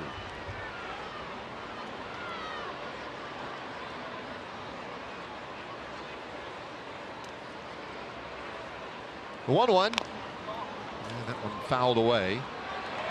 Profar's had a good night, though. The 3-run homer, the RBI single. He has scored twice, driven in 4. And this is just the 4th inning.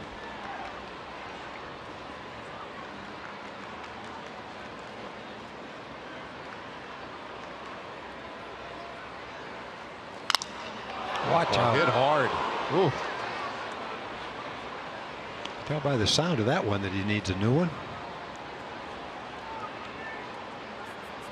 A little bit lower exit velocity because of the broken bat, which I hope gave everybody a chance to get out of the way. Yeah, that maybe took just enough out of it, because that thing was off the bat in a hurry. And he has been making impressive contact of late.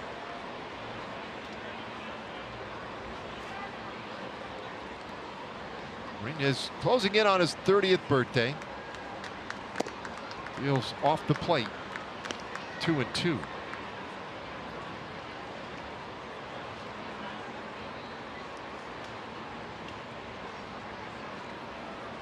And Martinez, he's been well traveled. We even saw him briefly here with the Rangers last year. This one down to first base.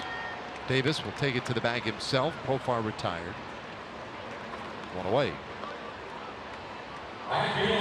Join us tomorrow night. Our celebration of Hall of Fame broadcaster Eric Nadel takes place. The 40th anniversary as the Texas Rangers radio announcer. First 15,000 fans to the ballpark. You're going to get Eric Nadel 40th anniversary microphone courtesy of Dr. Pepper and Kroger. Orioles and Rangers 7:05. Then goes postgame fireworks after the game. Set the music selected by Eric Nadel. Get your tickets at TexasRangers.com or call 972-RANGERS.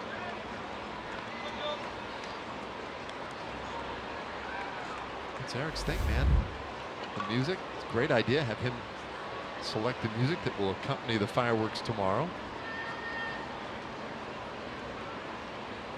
1-0. Inside, ball 2 to Joey Gallo. Gallo has put 2 balls in play tonight, and both of them have stayed fair by the first base bag by about 1.5 feet both times. Once corralled by Davis for an out. The other one shot all the way out into the corner for a double. Davis might be playing too far off the line right there.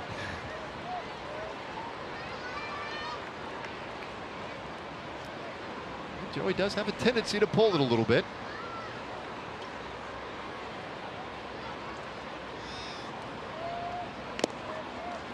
Three and one. And Martinez has pretty nice movement on his fastball, tailing away from a left-hand hitter. Pretty good velocity, mid-90s. Used to be when someone was throwing in the mid-90s, you kind of took notice. Now it's pretty much a given that most bullpen guys come in throwing 95 miles an hour. Maybe not most, but quite a bit of them. Almost all the late-inning bullpen guys do. Gallo takes the walk here in the 4th inning. Brings up Isaiah Kiner-Falefa.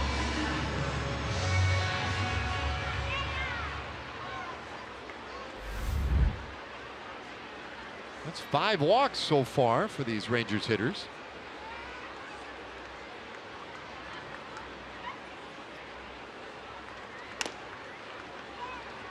And a strike to Isaiah, who had the RBI double in the 2nd inning. It was an unfortunate out at second base as he arrived with the baseball and came just slightly off the bag. This one out into left field. That's a base hit. Gallo will stop at second. Kiner-Falefa with his 2nd hit of the night.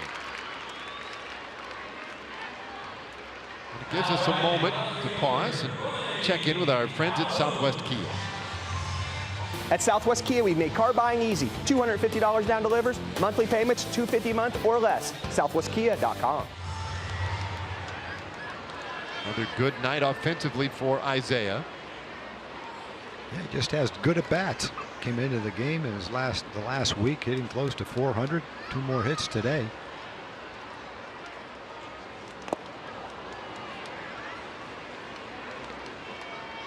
Calhoun with a hit tonight. He had a double. He's also bounced back to the mound.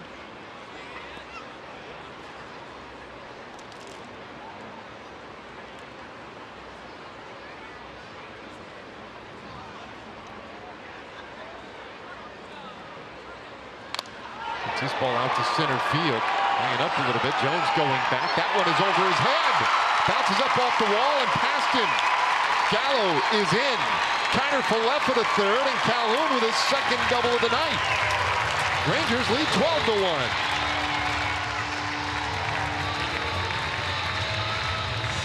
That ball hit pretty well. Sure was. That ball was hit a lot better than I thought it was off the bat. That ball was right at Jones. Looked like he had a beat on it. Well, Willie hit that ball so hard, he just shot over his head. He couldn't get to it. Pretty nice tailing action on it, too. Got it to the outside part of the plate. Oh, really put a charge in it. See Jones going back. I think he thought he might have a chance, but just got up there and took off.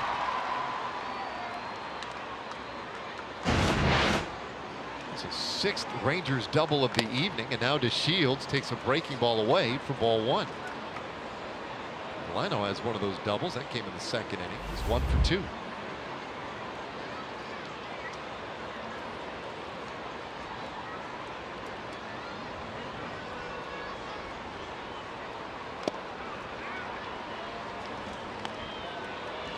Ball 1 strike.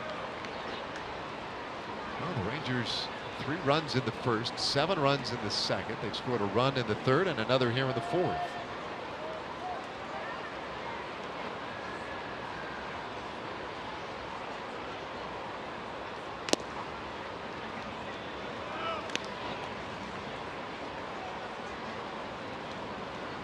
season high so far tonight.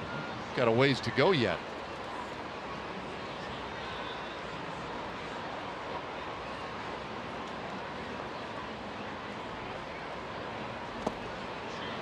Two balls, two strikes.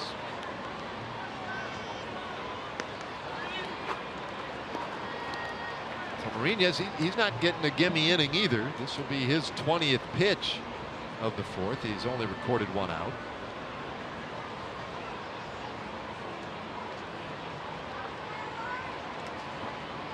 Falefa at third, Calhoun at second. And it's a full count. Kiner Falefa is the only Rangers starter in this one who has not yet scored.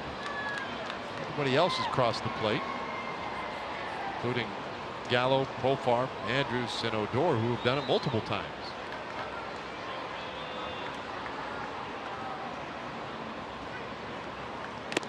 Inside, there's ball four, so they're loaded up.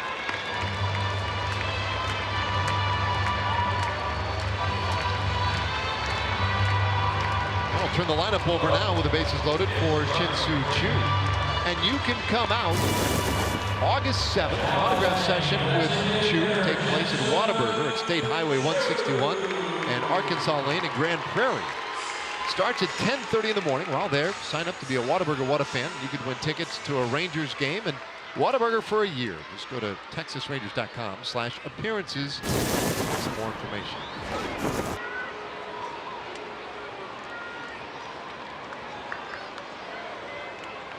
Choo with a chance to do further damage here for the Rangers. He's 1 for 3. The Rangers with the bases loaded this year, 71 runs, 66 RBIs. Both of those rank 5th in the American League. Red Sox, Indians, Astros, and Yankees, the teams above them. 0-2. Remember when we started the year, it was the Rangers' kryptonite was loading the bases. They just rolled over, it seemed like, inning after inning when they got the bases loaded. They turned that around. Now really taking advantage of these spots.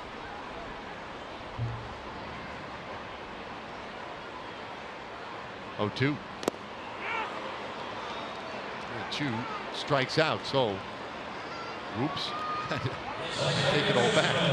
2 away. And here is Odor. A couple of times tonight, Shin-Soo has gone down on strikes with a man on third base in less than 2 outs. This time the bases loaded in less than 2 outs. Shin-Soo is 3 for his last 22. A little bit of a downturn for him after an exceptionally hot 2 months.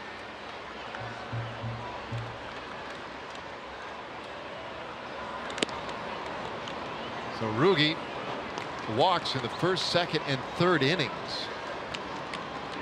Ties a career high in number of walks in a game for Odor.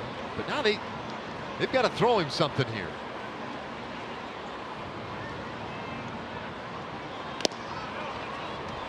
We'll see. They're having a hard time throwing it over the plate to him. It's funny. I mean, they're still shooting corners, and he's still taking. It's combined with having a hard time and not wanting to. Tough spot if you're Marinas right here. Feel like you have to throw a strike. Watch out if you do. 2-1. Good movement on that pitch.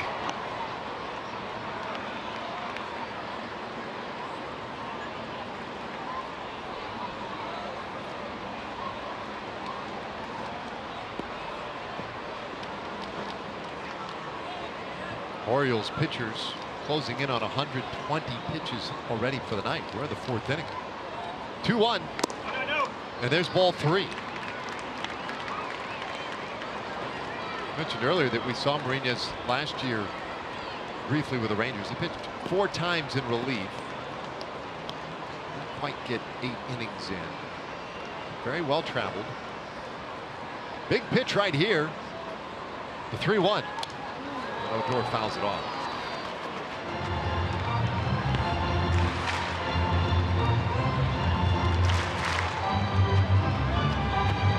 Should Odor extend the inning, Andrews, who's 3 for 3 already, would get another chance. It'd be something if Ruge walked and Elvis got a hit. Elvis be 4 for 4 and Ruge'd be 0 for 0 with 4 walks. Runners everywhere. They'll be moving on the pitch. Here he comes. And a foul ball. Well, Martinez is flirting with ball 4. He doesn't want to throw it near the middle of the plate. He's starting it on the outside part of the plate and tailing it slightly off the plate. 2 strikes. Tough to lay off that pitch. Tough to anticipate how much that 2-seam fastball is going to tail away from you. That one was slightly out of the zone, but Ruge got a piece of it anyway. For 3-2. Ball 4. But for the first time in his career, Odor has walked 4 times in a game. And with that walk, it makes it 13-1 Rangers, but also gets Kiner Falefa to the plate, so every Ranger has scored.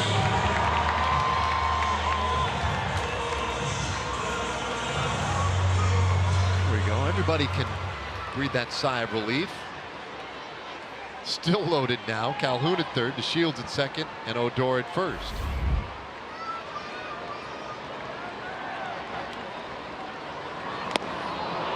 So now a chance to accomplish what you just suggested, which was if Odor could walk, get Andrus up, and a base hit, he'd be 4 for 4, and Ruge would be 0 for 0, 4 walks. 1-1.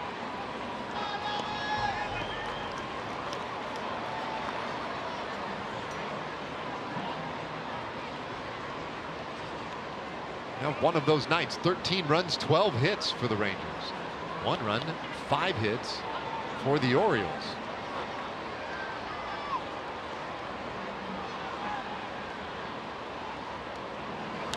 This ball hit well out to left field. Mancini is back, but he is there. And so he hauls it in to win the inning. Rangers leave them loaded, but they score 2 more. It's 13-1 as we go to the 5th. Rangers on top as we move this one along to the 5th inning. It's been a tough year for these Baltimore Orioles, projected right now to win 50 games. The Royals on pace for 51. The White Sox on pace for just 57 wins. You got to go back to 1948, the last time you had 3 teams in the same league with fewer than 60 wins. Wow. St. Louis Browns, the Washington Senators, and the White Sox. And then you've got the Red Sox, the Yankees, and Houston. All have a chance to win 100 games, I guess. Kind of the haves and the have-nots. Yeah. Kind of the theme of this season, really. There's some pretty severe imbalance, it seems, in the American League. Is Tim Beckham, second place hitter for Baltimore, leads things off here in the 5th. It's a game that Baltimore did lead initially, 1-0. But that was short-lived. The Rangers would score 3 in the bottom of the first, 7 in the second inning, and then it just kept rolling.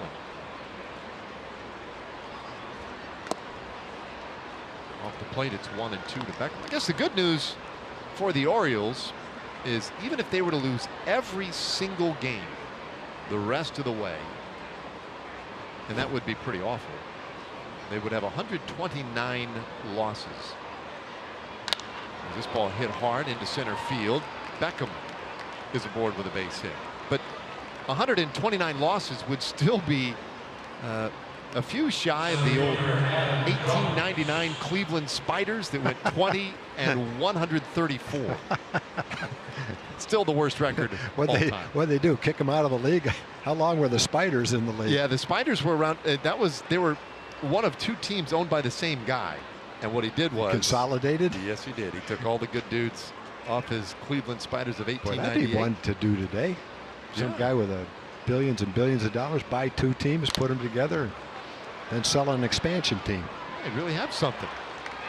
A little flip back to second to force out Beckham, 6-4. How much would you have if you combined Baltimore and Kansas City? Like if you combined, let's say if you combine Baltimore, Kansas City, and the White Sox, take the best they've got. I haven't done this. I'm just tossing it out there. Could they beat the Yankees, the Red Sox, or Houston?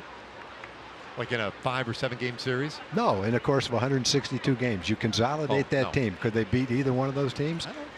Three teams together. I kind of don't think so. Do you? I don't think their rotation could stand up. Yeah. 3 teams. They couldn't even come. All right, here's another one. Would all 3 of those teams have one guy that could start for the Astros rotation? I don't think so, do they? Nobody on the Orioles. I'm trying to think of the White Sox. No. They might not have anybody left in the bullpen either. And then you go position by position. No one's starting ahead of Bregman, Correa, Altuve. Probably not Gurriel. Well, you might take Springer. Abreu. You might take Abreu from the White Sox and put him ahead of Gurriel. Good point. Yeah. Even though he's not having a very good year this year, but he's got more power. That would. It's got to be an outfielder or two that could start. Yeah, I think we could probably find an outfielder. And Springer's going to stay out there. But yeah, But you could do it with almost all those teams. Yeah. Try to find somewhere where someone on any one of those teams could start for the Red Sox, the Yankees. Like you say, there's a few spots, but not many.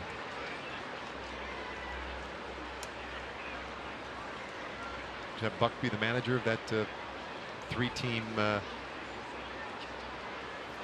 Yeah, I don't know that he'd be in a whole lot better position than he is right now. I guess he would be. Have to be. Now, 3-4 years down the road, and if you combined all the farm teams and all the players in the minor leagues, you'd have to like their chances down the road, especially if you get a couple of them all picking in the top 5 of next year's draft. They're going to have a lot of prospects for 3 or 4 years down the road, but it's going to be a while.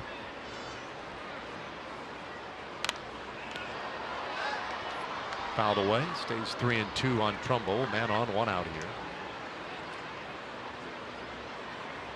So you got to go back a long, long way to find 3 teams in the same league, all with fewer than 60 losses, which those 3 might be able to accomplish this year. This ball blasted out to left field. Calhoun going back. Does he have room? He's near the wall. No, it just gets over. Trumbo hits his 13th of the year on a full count pitch. Hits that 2-run homer and makes it 13-3.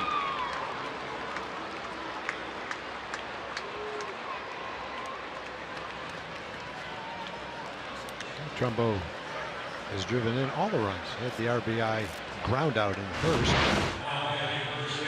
Let's see what he hit. Got a fastball pretty much near the center of the plate. Giovanni challenged him with a big lead. And Trumbo barely got it out of here. He hit it high. Didn't get to the seats. Went between the fence and the seats. Not just enough for Trumbo and the Orioles. Now Davis, who has that big time power, but he just hasn't shown it as often this year. Only 13 home runs to his ledger this year.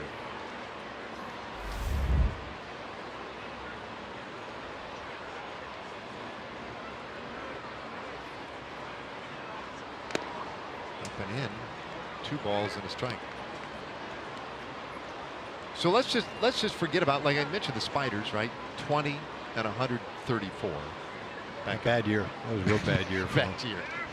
Back in 1899. But obviously not as many games. There's a pop up into center field. The Shields coming way in, and he'll get there. 2 away. Let's talk winning percentage, because that's really what we're talking about here. So how about 3 teams with winning percentages in the 30s, right? Start with a 3, and that's what you have right now with the Orioles, Royals, and White Sox. You got to go back to 1895. Whoa! The last time 3 teams. You're talking historical. Yeah. Man. So those are the old Louisville Colonels back in 1895. They went from the big leagues to the minor leagues. They became a AAA team. Relegation like they have in soccer. Yeah. Last place team goes back to the minors. Just like soccer. Yeah, they weren't a very very good baseball team, the Louisville Colonels, but they did come up with the 11 secret ingredients, as I understand it.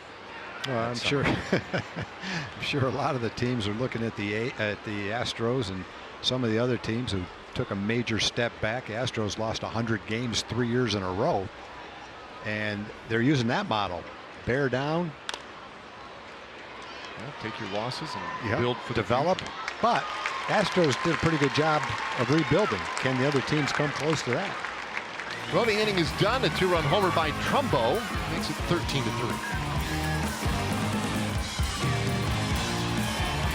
Back in the Wayback Machine. Remember, it was these Baltimore Orioles on July 30th. Adrian Beltre smashed that one down into left field. Ends up at second base with a double, and it was a round number. 3,000 for Adrian Beltre on that Sunday afternoon. A brilliant and memorable day. And so much fun. And Buck Showalter went out to the hill there as Marinas was warming up. Apparently, Marinas hurt. So he just left, went up into the clubhouse, and now he called down and asked for volunteers. No one got up. So they had to appoint someone to come into the game. I'm sorry, this number has been disconnected. Well, one of those nights for Showalter and the Orioles, but he will get a new pitcher reluctantly. Emerging from the bullpen, Miguel Castro is the new man up. We'll take a quick break on this pitching change. Back at home. Getting all kinds of time to loosen up and get ready to come into this ball game. Bottom of the 5th inning, Rangers with the 10-run lead. This is a very new-looking Baltimore team after the trade deadline. And Tom, I asked you earlier about, as a former general manager, when you look at the trade deadline, how closely do you watch it? I mean, this is a very active deadline period, it seems to me. So what stood out then? Were there any particular moves that you thought either were really compelling or maybe put a team over the top, or that just surprised you? You know, a lot of it was good teams trying to get better. A lot of teams trying to improve their bullpen. A lot of bullpen guys were traded. Keone Keller, of course, was traded. Darren O'Day, Brad Brock were traded from the Orioles. Closers changed spots. There's some closers. Brad Hand was traded to Cleveland. Some closers that became setup guys. Some closers that turned into setup guys because of the players that their team acquired. I didn't see anything that was really shocking. Saw Bryce Harper's name toward the end, like that he might be available. That would have been fun to see, but it made sense for the Orioles to trade the players they did. You know, they're not going anywhere. They might as well try to get whatever they can. Manny Machado is going to be a free agent. No secret, he probably wouldn't be back. Not probably, he wouldn't be back the next year. Red Sox and the Yankees went back and forth trying to acquire players. That's not surprising that they did that. Tampa Bay traded their ace, Chris Archer. Got some young players back in return. So no, I didn't see anything that was really shocking. How about you? I wondered about, you know, there were a couple things that stood out to me. One was Jonathan Scope being traded by Baltimore to Milwaukee. Not that Baltimore wouldn't trade Scope, but Milwaukee just didn't look like that was necessarily filling a real need for them. As this ball hit hard into left field, base hit for Adrian Beltre. Yeah, they definitely have a little bit of a surplus of players to get into a lineup, especially in the National League. Don't have a DH. Yeah, their general manager, David Stearns, said something to the effect of our philosophy is get as many good players as you can, great players you can, figure it out from there. He was available. He was so good, I just couldn't turn him down. We'll take him. Sure. And figure out how to put them all together. So we'll see if they do that. Profile. Like what the Pirates did. You know, the Pirates go back 3 weeks. They probably would have been selling right now, but they've had a great 3 weeks. They played themselves back into contention for the wild card. They acquired some good players, gave up some really good young players. So they were very aggressive, kind of turned what they were probably thinking 3 weeks ago into something entirely different. But they were able to acquire Keone Kela, late inning bullpen guy for him. Chris Archer, #1 starter. Pretty good moves. Deliver a nice message to your players, to your fans, that even though you've got some ground to make up, you're going for it. And it's been a long time since the Pirates have been in position. I mean, they've been knocking on the door a little bit, but let's face it, over a 10 or 15 year period, there haven't been a lot of years where they had stuff to cheer about. So they're going for it. Yeah, I definitely liked what they were doing. The one that was interesting to me was in recent years, the Houston clubhouse had expressed, and at times I thought almost inappropriately so, players and whatnot, discontent over a lack of activity by their front office. This year their front office a little more aggressive, and they went out and they got Roberto Osuna from the Blue Jays, who comes with a little bit of baggage with his domestic abuse problems. His serving suspension will come off this weekend, and so now their front office went out, they were aggressive, they made a move, brought in this guy, and it's created a different kind of problem where now politically, socially, there seems to be a little bit of trouble in that clubhouse and in the community. People don't really love the move. Yeah, Justin Verlander said he's going to reserve comment till he gets an explanation from the player. So that player's walking into that clubhouse off a 75-game suspension for a very serious situation, and he's going to walk in there and he's going to have to sit down and talk to the players about it. So that's going to be interesting to monitor. So it's an addition of a player, but also of a distraction, it seems, there in Houston. Is count now 0-2 on Gallo, and they'll handle it the way they handle it. But Houston, you know, for all the great things they've done and as good a team as they are, they don't look now, but Oakland really making a move. Oakland 5 games back in the division. 1-2 the count on Joey Gallo. And I was looking at the schedule recently. How about Oakland? They just began a series on July 30th. If you take the series that begins on July 30th, take them all the way to September 11th. Number up into the back, and Gallo will reach. Opposite field single for Joey. Beltre to second base. 2 out, 2 men on. Well, Joey's got a lot of those coming.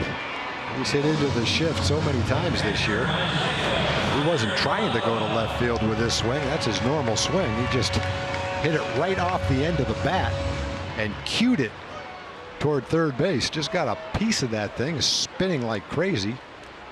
Turns into a base hit. You're right, Manny. He had some of those coming. And yeah, the Rangers hit against the shift 35% of the time. Second highest percentage in baseball. And they've had so many that they have lost to the shift. Gallo with an exit velocity of 50 miles per hour. He got a base hit. Well, from 115 to 50. Good day for Kiner Falefa. He'll take a strike from Castro. So anyway, looking at the schedule for Oakland. Oakland from July 30th to September 11th, they play 3 series on the road, 10 total games.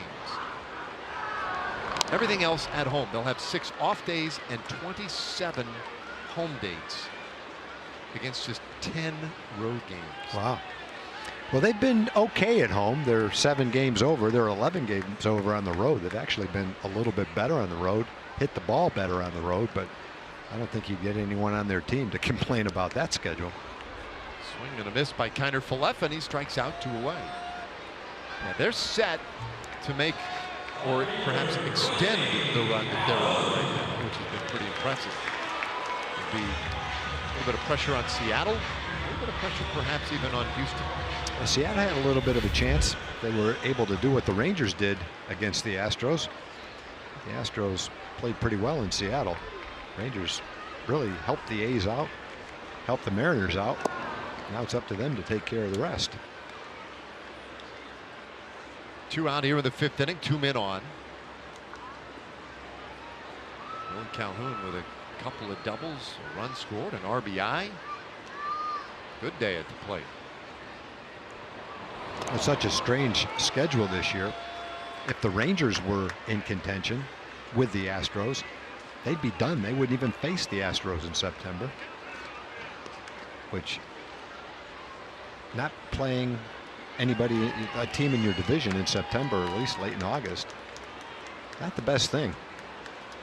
I want to go head to head with the teams you have to beat in September. Hopefully, haven't seen the A's schedule or Mariners schedule. I have to assume they're going to be able to do that. Well, they have 10 games remaining head to head with one another as Calhoun fouls it away. Look at the American League wild card. And there they are, tied for the second wild card together. And they'll play 10 games against one another. So, you know, and that's what you want. Yeah, exactly what you want. Well, Tampa Bay all of a sudden sneaking in there. They're 7.5 out, but somewhat in that conversation. 2-2 now on Calhoun. Yeah, Seattle and Oakland are 6 games behind the Yankees for the wild card, but they're only 5 games behind Houston for the division. Well, a wild pitch here, but Beltre at third, Gallo at second. Calhoun couldn't hold up, and they ring him up down at third. Mark Carlson said he went, and the inning is done.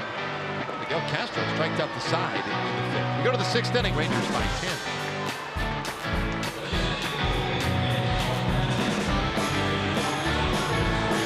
This weekend, Saturday Night Impact, we're honoring Hall of Fame inductee Vladimir Guerrero. First 15,000 fans to the ballpark get a Vlad Guerrero Hall of Fame bobblehead. Courtesy of Allstate, it's the Orioles and Rangers, game 3 of this 4-game series, and you can get your tickets at TexasRangers.com. Vlad Guerrero, just the 1 year here, but a great one it was in 2010. Nunez leading off here in the 6th inning. Nunez 1 for 2. Then it's Peterson and Caleb Joseph.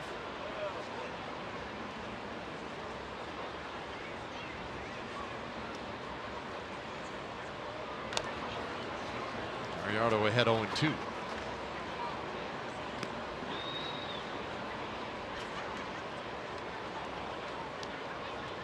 A lot of run support tonight for Giovanni. We're up here nearby Fort Worth. Great Trimble Tech star. And this one's pop foul out of play.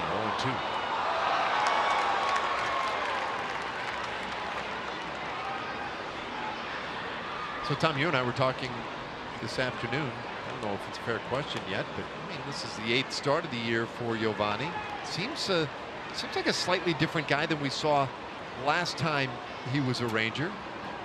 Yeah, I think the trip he made to the minor leagues with the Rangers really helped him. He pitched very well there.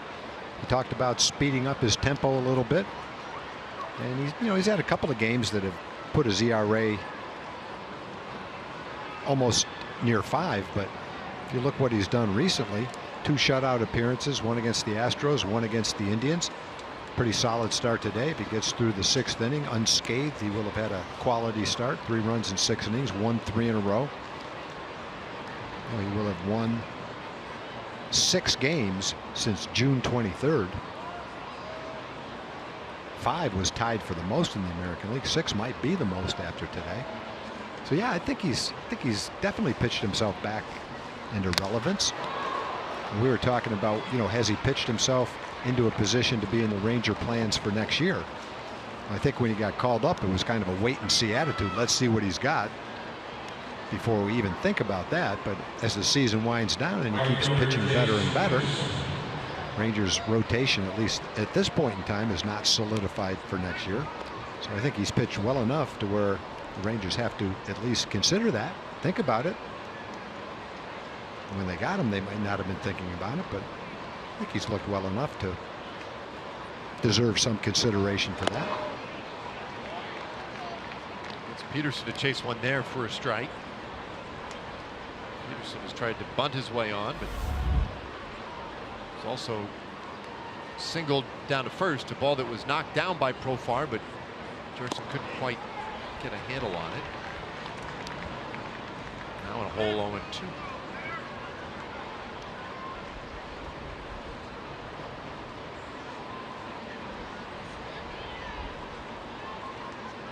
it'll be an interesting offseason for Gallardo, and certainly for the Rangers, as they no doubt already thinking about how things will come together for next season.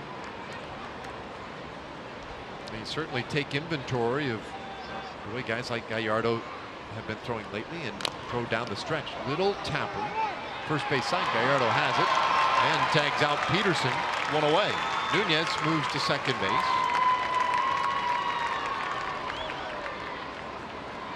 Well, Giovanni helping himself out by bouncing off the mound like that and making the tag himself.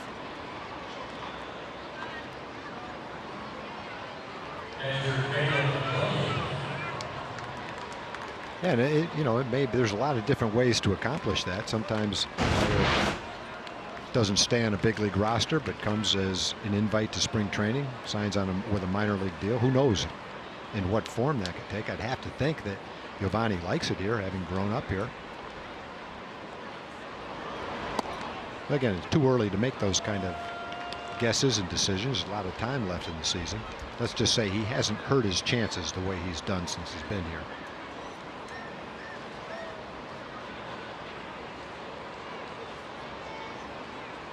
Trying to work around the leadoff single. Nunez at second base. And the count 1-1 to Caleb Joseph. Joseph, who was struck out twice tonight. Gallardo over 100 pitches.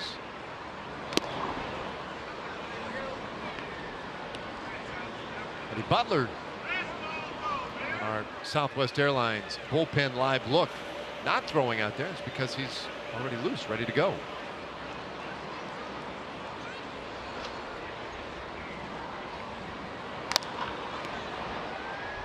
Two and two.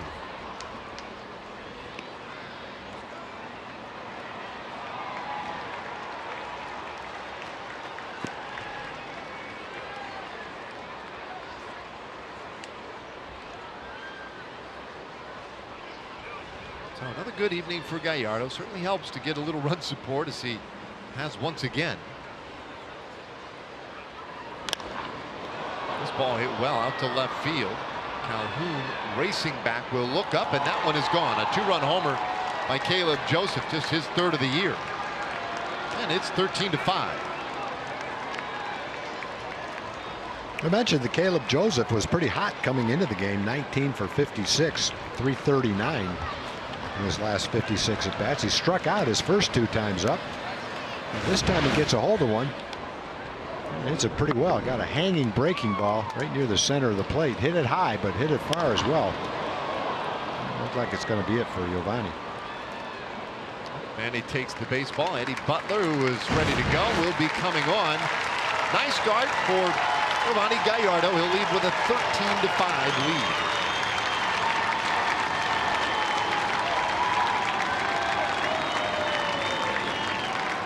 Ford game summary. 13-5. Rangers on top here in the sixth inning. Big night for Rugi. A career high 4 walks. Scored a couple of runs already, and one of those walks came with the bases loaded. Jurickson Profar having a nice night at the plate as well. 3-run homer the first inning, and then drove in another run in the second. 6 doubles this one for the Rangers. Double scores for that hitting streak. Now at 13 games, everybody scored a run. And now Eddie Butler is on for Giovanni Gallardo.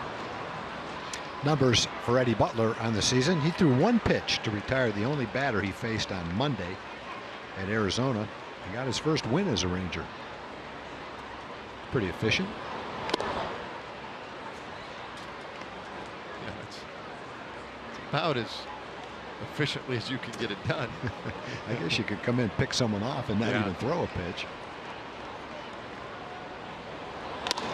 Off the end of the bat, that one rolled by third, so BR with an opposite field hit.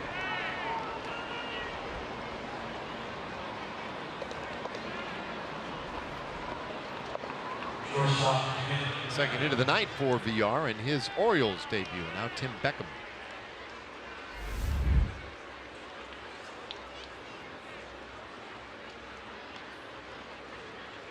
Top of the order has been productive for Baltimore. With VR and Beckham combining to go 4 for 7 to this point. Then, as we pointed out a little bit earlier, this is it's an Orioles offense that has been clicking to some degree since the All-Star break. They lead the American League in runs per game.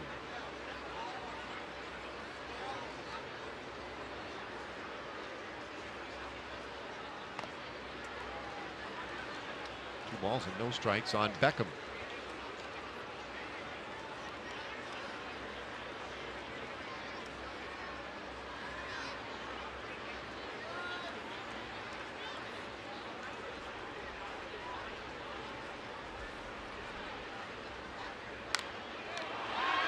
Popped up and foul, and it's 2-1.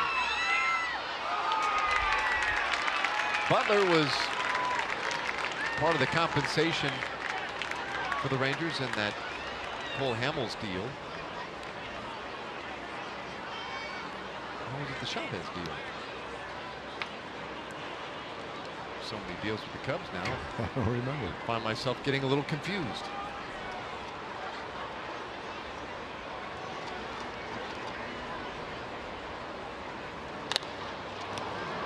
Ball hit out into left field. That is a base hit for Beckham. So back-to-back singles.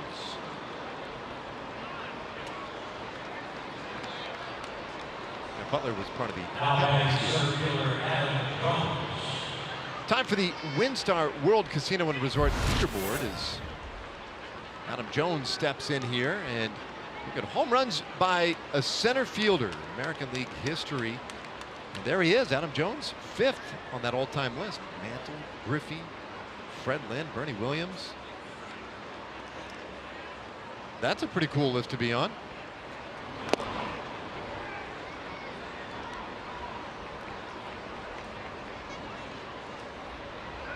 Jones 0 for 2 with a walk so far in this one.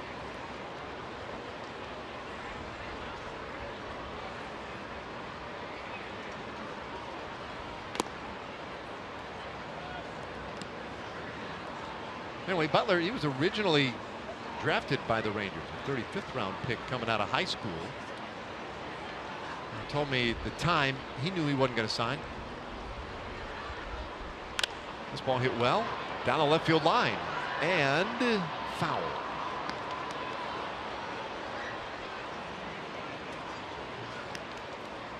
Well, the Orioles trail by 8 runs in this game, but they've had 11 hits. Mentioned earlier in the game that in 4 out of the last 5 games they've had 15 hits or more. They're on pace to do it again today.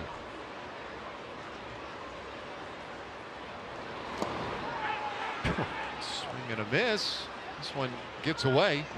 That pitch almost bounced. In fact, it might have bounced. 2 gone. Look. It did. Speaking of Vladimir Guerrero a little earlier. That's being fooled by a pitch. Pretty good hitter too, Adam Jones. He's always been the kind of guy though that swings at a pretty good assortment of pitches and not afraid to expand the zone a little bit. He's had a great career doing that. This year, for instance, he's been up 418 times. He's only walked 15 times. That is a scarcity of walks right there.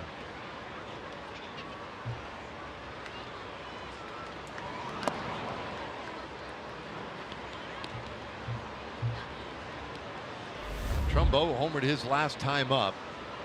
Wild pitch put Villar to third and Beckham to second base.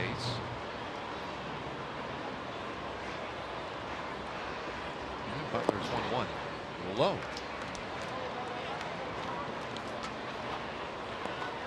So the other day at the end of the trade deadline, I saw John Daniels in the team hotel. You know, first thought was, has he had any sleep? Asked if he's all right, that kind of thing. Said, no, fine, it's all good. You know, I guess you start getting used to the patterns and stuff. Did you remember the trade deadline to be a particularly stressful, sleepless time? Yeah, a couple of times. It wasn't that bad for us because we were very seldom trying to expand our roster and improve it. So you could kind of sit back and wait and see what you were offered for good players. But I can remember having to make a couple of tough decisions in both regards. This one lined out to right field, and a diving catch made by Gallo. He wheels in the third out of the inning. Go ahead to the bottom of the sixth. Oh, it's 13-5. It could have been 13-7 without this stellar play from Joey Gallo. 6'5", 250 pounds, showing his athleticism on that one.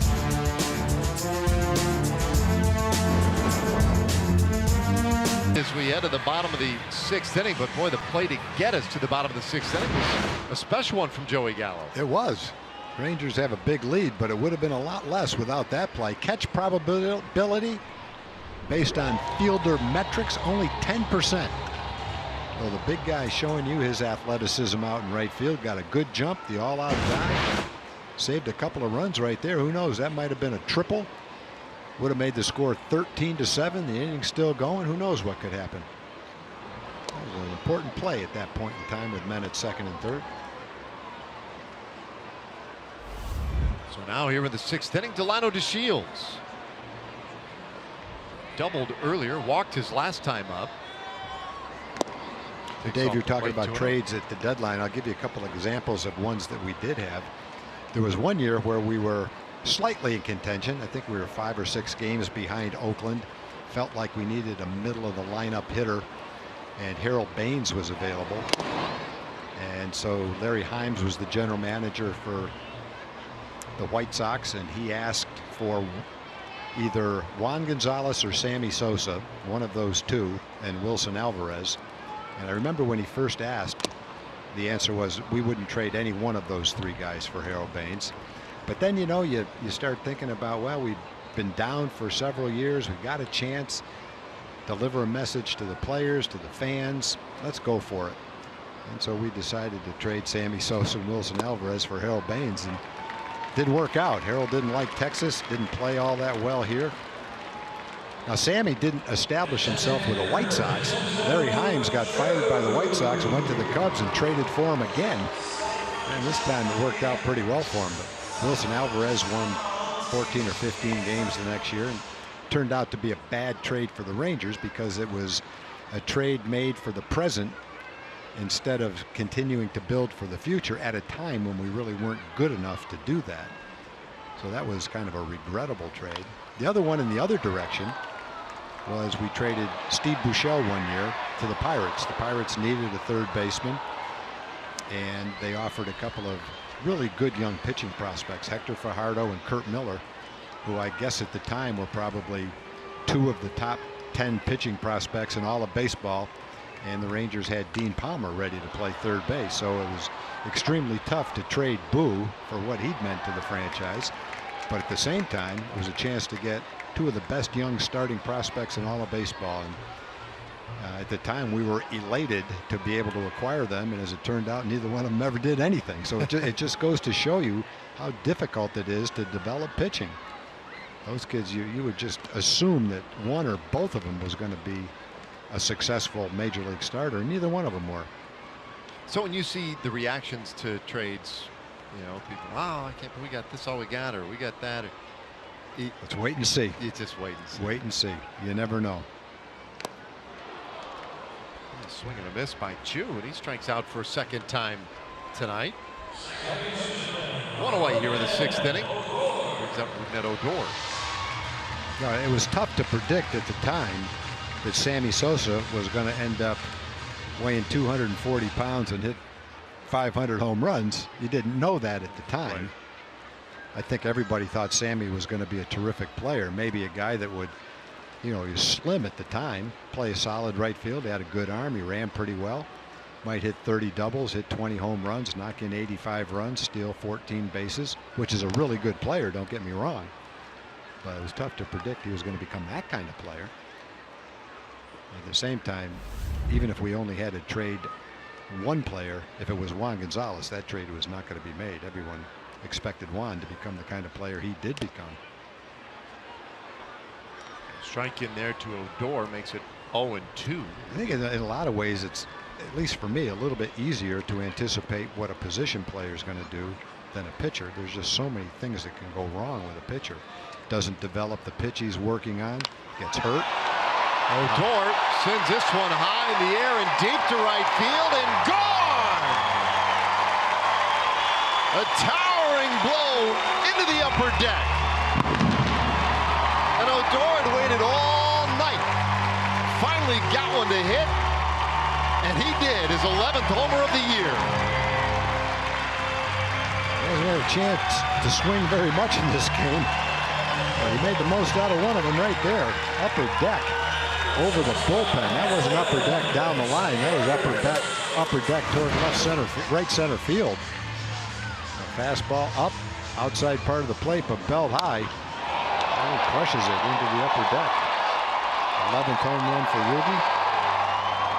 He had a game on the last road trip where he went 5 for 5.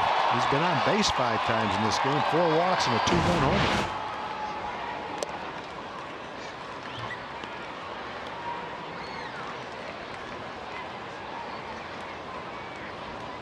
Pretty nice night for Rougned Odor. And reaping a little bit of the patience right there. 4 walks. Eventually, they leave one over the plate. Well, he didn't miss too many of those. Well, the way he swung at that pitch and the way he's been swinging is why the Orioles have gone out of their way not to give him a good pitch to hit tonight. To his credit, he was patient, waited until he got one, got 4 walks along the way, and when he got it, he hit it.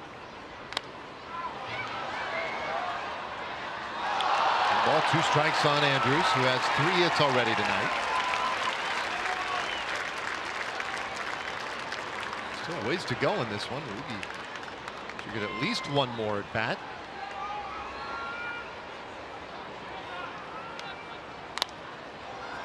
Elvis pops this one up the other way. Second baseman VR out there, and that is out number 2. Well, the next Texas Chili Company Dollar Hot Dog Day will be next Wednesday, August 8th. Mariners and Rangers, final game of that 3-game series. Come on out here to Globe Life Park, the midweek day game, and enjoy ballpark hot dogs for just $1 each. TexasRangers.com for your tickets, or call 972-RANGERS. Base is empty now for Adrian Beltre. He'll hit this one up the middle. That's a base hit. Beltre's second hit of the night.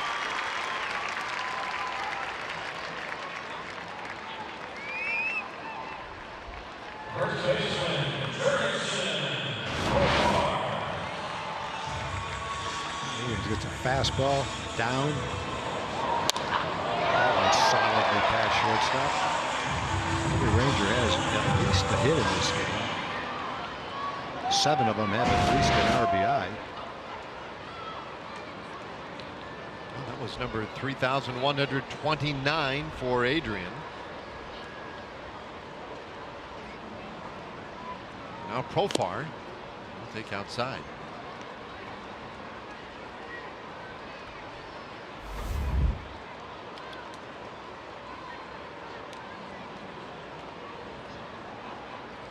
A 10-run lead. Jurickson hits this one to third. Diving stop, Nunez, and he'll hop up and make the play. Nicely done.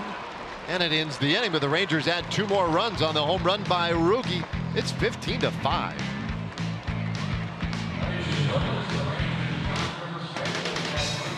By GMC. Visit your local GMC dealer today. Boy, Rougned Odor.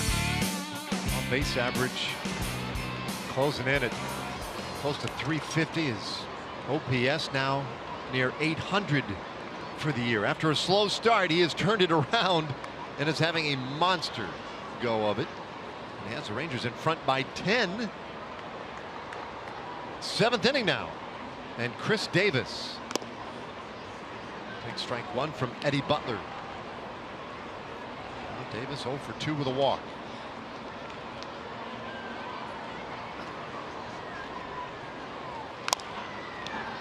That's a foul. Look at the in-game box score. The Orioles, much of the contributions concentrated near the top of the order, but I mean, it's been a decent offensive night for them. 5 runs on 11 hits. Yeah, if if the Rangers hadn't had a good offensive game, we'd probably be talking about how the Orioles continue their hot stretch of hitting after the All-Star break. 11 hits and 5 runs through 6 innings. It's pretty good. Finds them 10 runs behind tonight, though. Davis lifts this one out to left field. Calhoun is there, though. Run away. Let's check in with Leslie McCaslin. Well, guys, without Jake Diekman now, Keone Kela, I talked to Jeff Bannister before the game about how he plans to manage his bullpen going forward. And basically, he looks at it in 2 groups. He has 3 guys that can go 1 or 1+ innings, and then he has several other guys that can go multiple innings. And he said it just depends on the night. They could go starter, multiple innings guy, or they could go starter, multiple innings guy, and then a guy that could come in for 1 inning or more. But he said it won't be as matchup based as it has been in the past. He also said, guys, he's not prepared to name a closer just yet. Thank you, Leslie. And ball to third. And Mancini quickly retired, 2 away. There's the guy in Leclerc who has handled most of the high leverage spots, and you would figure to get most of the opportunities in a close game to finish it off. But Banny has been clear about that. Does not want to put that kind of pressure on him or anybody else right now. And there might be other guys to get a shot. Corey Guerin, Chris Martin pitched late in the ball game. Although he hasn't done it this year, Alex Claudio got a chance to save games last year, so he's done that before.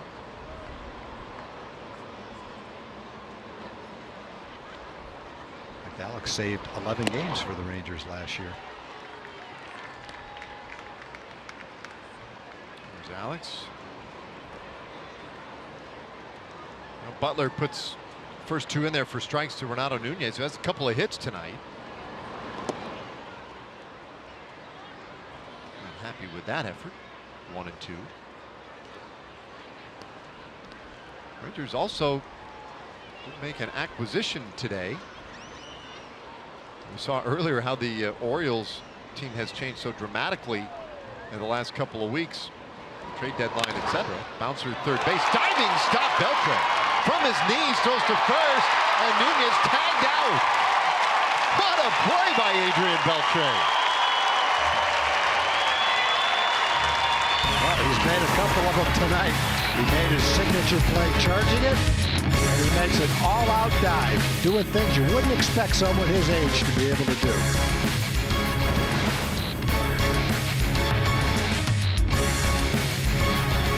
It's light, done right. A fun one tonight. Rangers enjoying the big lead. Joey Rickard checks in the game in center field for Baltimore. Tanner Scott is the new pitcher. Yeah, Tanner Scott's numbers. His ERA is pretty high, but he's got a good arm. He'll be tuning it up there in the mid-90s with a hard slider. A lot of potential with this kid. Hasn't translated into an ERA yet for him, but he's got a good arm. 30 innings, 46 strikeouts. Gives you a little bit of an indication. Still got some work to do, though. Bottom of the 7th inning. Rangers with a 10-run lead, and the first pitch, Joey Gallo, just came out of his shoes. Strike 1.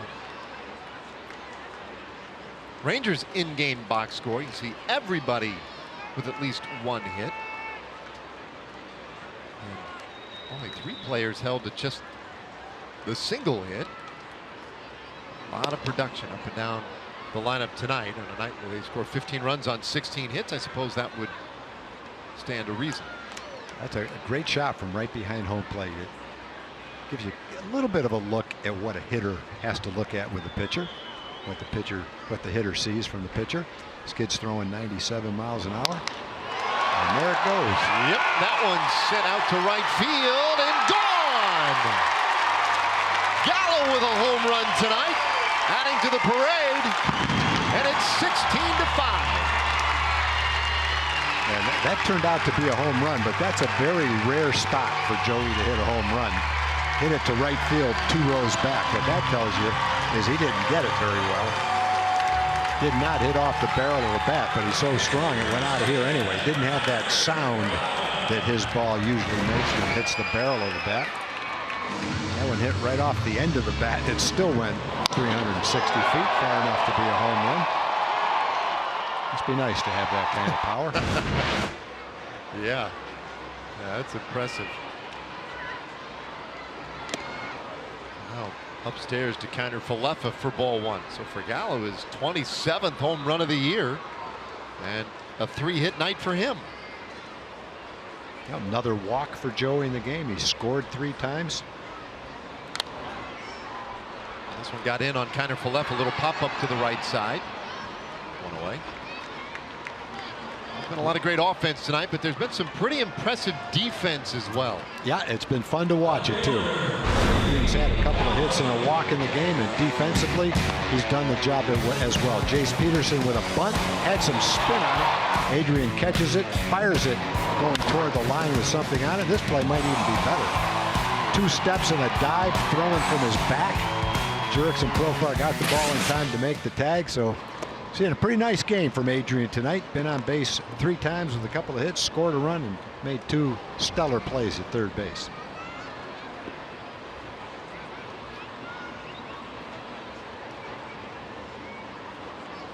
Another run across, 16-5 Rangers. Calhoun shoots this one out to right field. Jace Peterson comes on and makes a diving catch. Nicely done, 2 away. All right, time for a Chevy game break. Let's say hello again to John Radigan.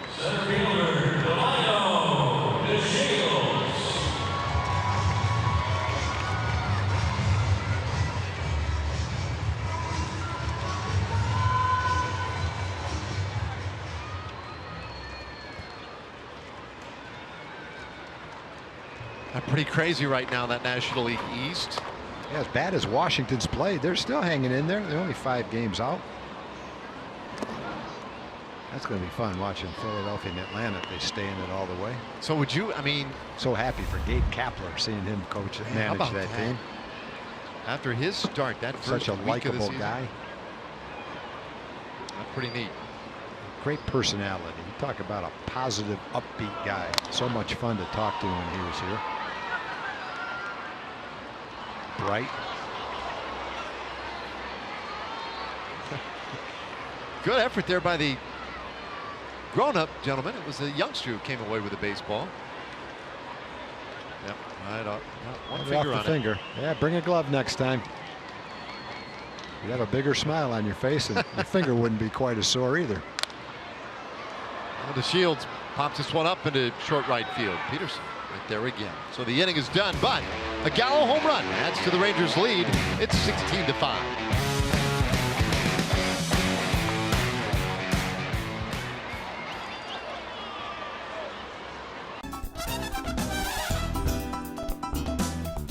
MLB.TV, now available at a lower price, $59.99. Watch every out-of-market regular season game.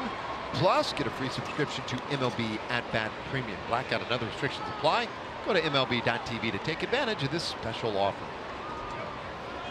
8th inning now. Rangers lead 16-5, and Peterson made a couple of plays in the field just a moment ago. Leads things off here in the 8th. Peterson 1 for 2 with a sacrifice and the infield hit.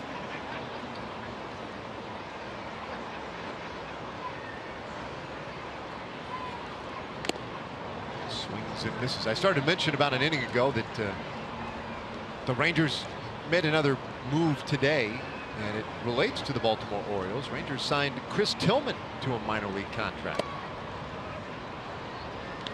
Tillman had gone 1-5 with an ERA over 10 with Baltimore this year. But Buck Showalter saying before the game he thought that was probably a pretty wise move, and even suggested that maybe a little change of scenery might be just what the doctor ordered for Tillman. And also acknowledged the guy obviously has some pretty good stuff in there. If he can reharness that, who knows? Peterson flies out to right field, 1 away.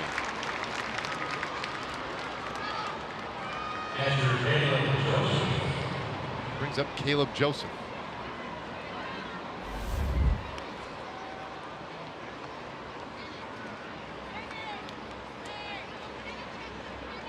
6 straight retired by Eddie Butler after he gave up a couple of hits. Nice long relief outing for him. Joseph sends this one out to right field. Gallo now moving to his right makes the play. 2 up, 2 down. We have a moment now. We can hear once again from the good folks over at Kia. When you're America's Best Value, you don't need fancy uniforms. How'd you know it was clip-on? So top of the order, and Jonathan Villar, the hitter. A couple of hits already tonight.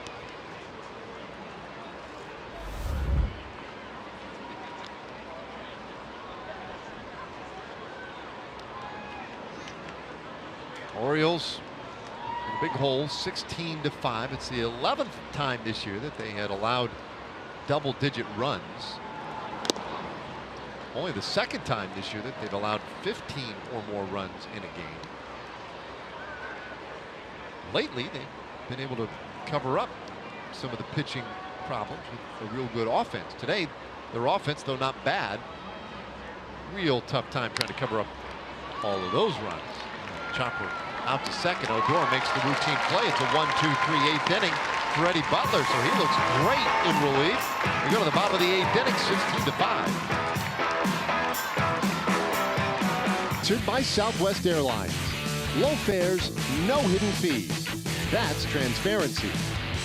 And by Shiner Light Blonde. It's light done right. Oh, what a night tonight.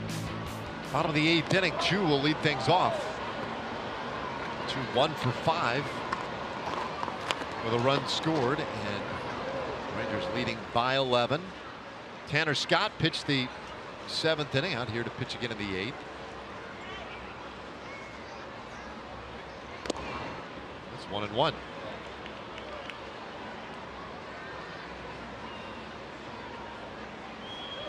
Rangers have scored in every inning but the 5th. And rookie Austin Wynns has come in the game at catcher for Baltimore. 2-1. Chu with 3 more strikeouts today.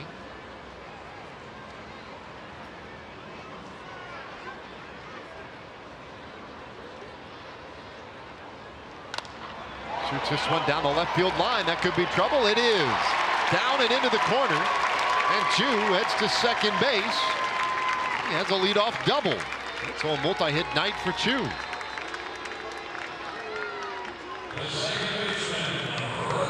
Let's take a look at our Southwest Airlines player breakdown. It's Rugi Odor tonight. He got a fastball center square and hit it well into the upper deck.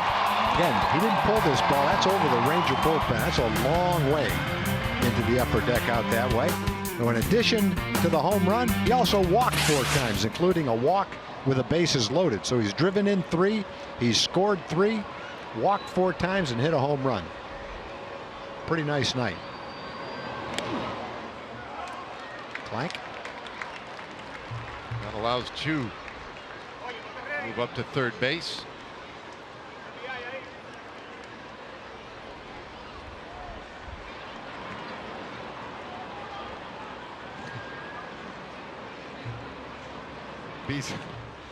Beasley having a little fun with something there.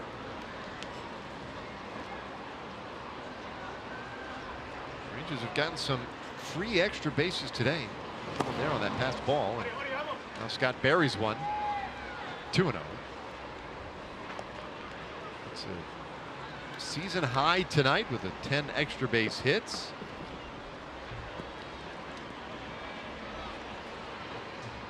We've had a couple of passed balls, 4 wild pitches in this game tonight. Runners all over the place.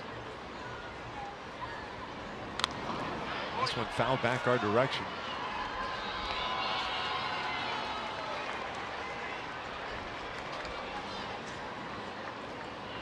Oh, gentleman just below us. Real nice play.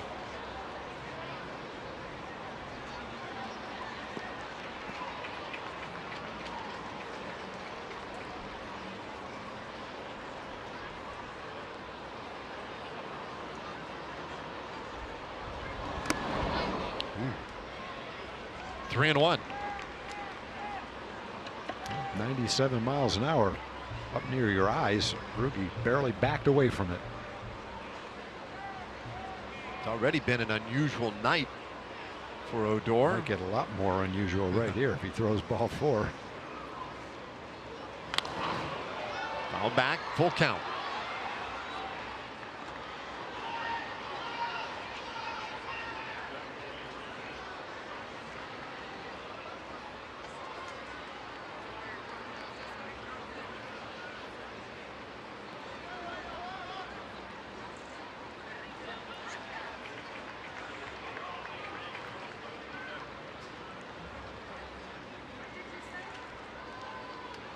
Payoff pitch. And there it is. Ball 4. 5 walks for Rougned Odor. I don't think last year, maybe at the beginning of this year, there's any way that he would have laid off that pitch. 3-2. Good slider. Slightly off the plate, down and away. And this time he took it all the way. Boy, that's really something. 5 walks tonight. He'd walked coming into the game. I think he'd walked 22 times all season long. He's walked 5 times tonight. Ties a franchise record for walks in a game. Milton Bradley and Teixeira had both done it, but that's it. Well, you and CJ, we've been talking about this for a long time. All the improvements in Ruge, and you just keep seeing signs of it every night. Whether it's a nice defensive play, whether it's hitting a ball the other way, laying off a tough slider from a lefty down and away, hitting a home run, all these little things just every day show the improvements that he's making. And once you improve your defense the way he has, to go from a guy that was trying to be an average second baseman to a guy that I think right now is playing above average defense, you combine the walks with what he's doing offensively, and you're starting to get a pretty well-rounded star. Forced down at second base on that fielder's choice. 5-4. With a run in, 17-5. It's the first time in Rangers history a player has walked 5 times in the game and homered. I mean, that goes without saying. Only 3 times any Rangers ever even walked 5 times in a game. Does it have who the other guys are that walk 5 times? Milton Bradley and Mark Teixeira, the other 2. Bradley and Mark Teixeira, okay.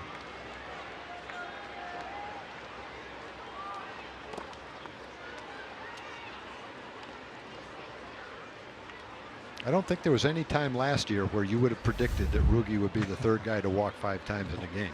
No.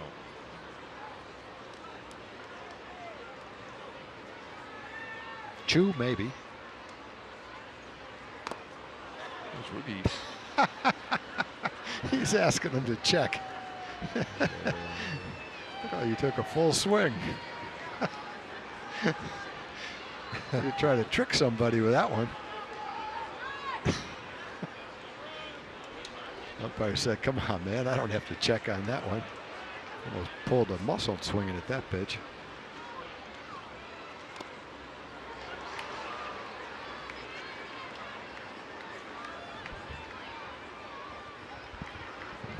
Two and one. See the replay of the hitter in the Mexican League that took a full swing, and the umpire said he checked his swing on it? Have you seen that one? I'll show you that one later. They showed the home plate. The guy took a full swing. The home plate umpire said he didn't go. Asked for the first base umpire for some help, and he said he didn't go too. I don't know if Adrian's is quite a full swing, but it's pretty close. Pretty close. Fouled away. It's 3-2. How about this? Ruge, a 5-walk game with the home run. First Ranger to ever do that. Only 4th player in Major League history. Hank Aaron, Mark McGwire, and Edgar Martinez, the other 3 who have done it. But remember, he just had a 5-hit game recently too. So a 5-hit game and a 5-walk game in the last, I don't know, couple of weeks. Beltre hammers this ball high in the air, but not going to carry for him. Rickard is there. 2 away. Well, an invitation to come on out to the ballpark this Sunday. It's a 2:05 first pitch. Rangers will wrap up their 4-game series here with the Orioles. And the first 15,000 fans are going to get Ted Williams' first Rangers manager Hall of Fame bobblehead. Compliments of Sweet Baby Rays. And you can get your tickets at TexasRangers.com or by calling 972-RANGERS. Well, the other thing Rugi has dramatically improved is his on-base percentage. He's a career .287 on-base percentage. His highest was 2015. It was .316. Coming into the game, it was .335, and he's been on base 6 times. So it's over .340 right now. And not only has he gotten his average back up to respectability, he's probably 20 or 25 points higher than he's ever been with his on-base percentage. Yeah, I think he's right near 350. 350. So you look at ways that analytics, sabermetricians, how they would analyze the overall value of a player. They would look at walks, on base percentage, and the defense he's playing as ways that he's significantly becoming a better player. Now, he's hit 30 home runs twice, so you know he's got the power.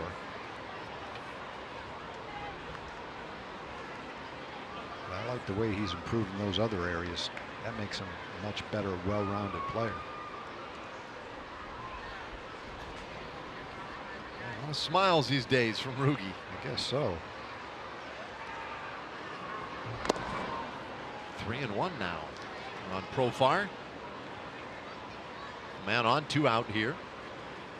So according to our buddy Jared Sandler, if this ends up being a 9-inning game, then Rugi will be the first in Major League history to do it in a 9-inning game. 5 walks and a home run. Wow. Aaron McGuire and Edgar Martinez did it in extra innings. There's ball 4 to Profar, so he draws a walk. And Buck Showalter also going to walk out to the mound, that is, to take the baseball away and go deeper into that bullpen. So Scott is out, and they will bring in what, the 5th reliever of the game. 17-5 Rangers.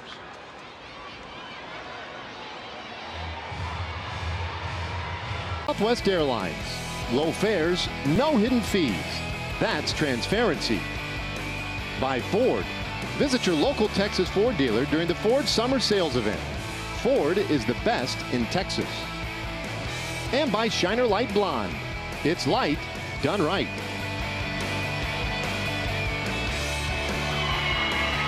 Well, for the first time in nearly 2 years, the Orioles use a position player to pitch. Danny Valencia, also the last man remaining on the bench for Buck Showalter, to pitch here in the 8th inning with 2 outs, 2 men on. Joey Gallo at the plate. It just seems in the last couple of weeks there's been a lot of position players getting into games. It was a tough night tonight for the Orioles. Their starter Andrew Kashner couldn't get through the 2nd inning. He gave up 10 runs. Since then, every reliever who has pitched has allowed at least 1 run. So what the heck? I guess you go to your position players. 2-1 pitch. That'll even things up. Gallo's had a good night as well. 3 hits, a walk. He has scored 3 runs, driven in 2, has a homer.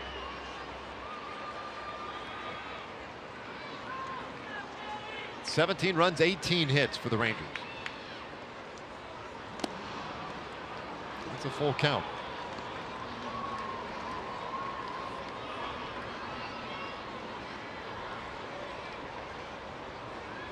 See Profar at first off of the distance. Elvis Andrus. This one popped up. Not our direction.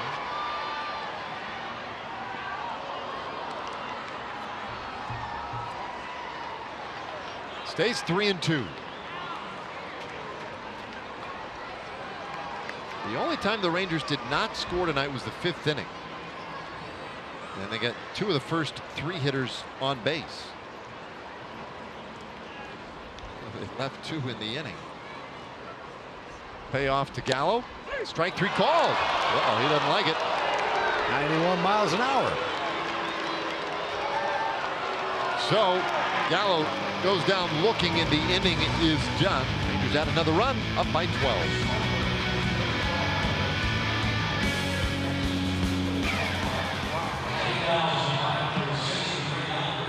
That is us in the Rebecca Creek Saloon. Up in the window, waving at you. It's me, John Radigan, Yvonne Pudge Rodriguez, the Hall of Famer Mike Bassick. Rangers Live, presented by Fios by Frontier, coming your way next. Pudge, what are we going to talk about? Well, I'm going to talk about this coffee that I'm drinking right now. No, good defense, good offense, a great game offensively for the Rangers. Wow, they came to hit tonight. Yeah, and we'll look at Rookie Odor's historic night. It was historic. We'll give you all the details on that and get you lots of post-game reaction, too. Rangers Live coming your way immediately following the game, guys. All right, looking forward to it. Well, if I was Pudge, I'd be talking about his son, Derek. Have you seen how he's been pitching for the Giants? Yeah. Man. And we're going to get a chance talking to about see him. Rookie of the Year if he keeps going like this. Boy, that'd be something if we face him. Would be awesome. Bouncer wide of the bag, foul at third for a strike. 1-1 the count here on Tim Beckham. Hey, you know, another thing they might find themselves talking about in the postgame show could be Eddie Butler's first career save. That's right. I mean, this, if he completes this, would be 3 2/3 innings of work. And one of those weird save rules, if you pitch the last 3 or more innings of a win, and you came into the game with the team on top, well, that's a save. 2-1 pitch, and that's ripped foul. 2-2 on Beckham. Yeah, Derek right now, he's 5-1, 2.59 ERA, 66 innings, only 56 hits, only 18 walks and 54 strikeouts. Yeah. That's pretty impressive.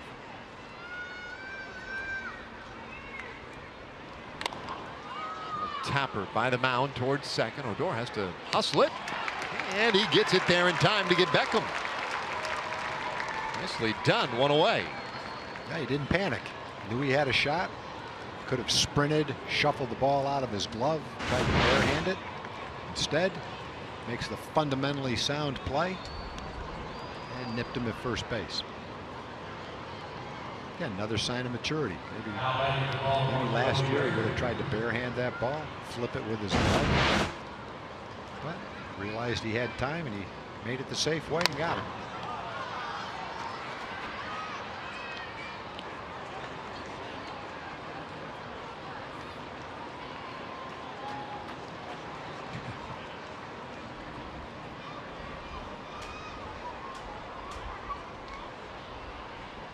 Strike pitch to Rickard. It's a whole 0-2.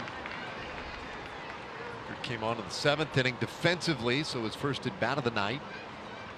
Eddie Butler, meanwhile, came in. He allowed back-to-back singles in the 6th inning, and since then has retired 9 in a row. Fly ball out to left field. Calhoun ranging back, and that one over his head. Bring it back in quickly, but Rickard into second with a 1-out double.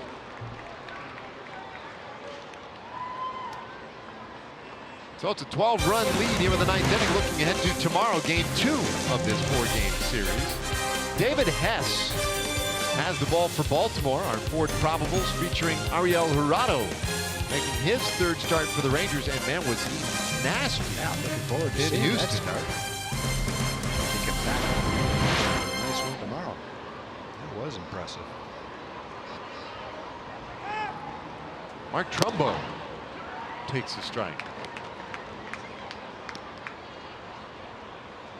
Yeah, that one, you know, had a lot of really encouraging things lately for the Rangers, and we've talked a lot about Rougned Odor tonight and his performance offensively, defensively. I'd say one of the other real bright spots, certainly in that series in Houston, was Ariel Jurado.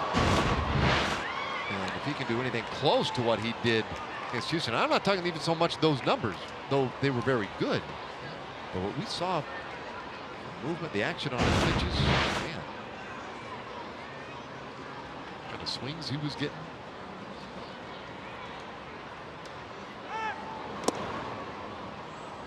Ball and 2 strikes now on Trumbo.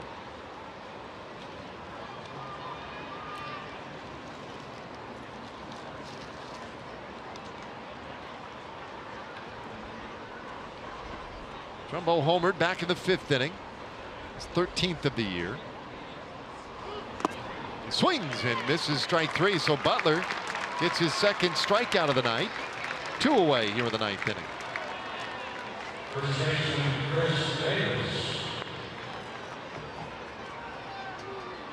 That brings up Chris Davis. He's got a chance to throw 3 2/3 with less than 50 pitches.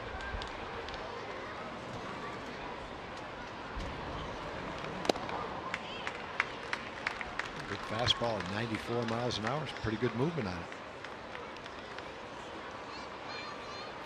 And of course, Eddie Butler has done some starting in his big league career. In fact, more starting really than relieving.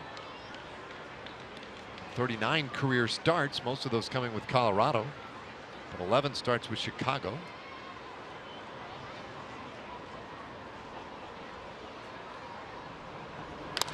And a comebacker, that one through up the middle and into center field.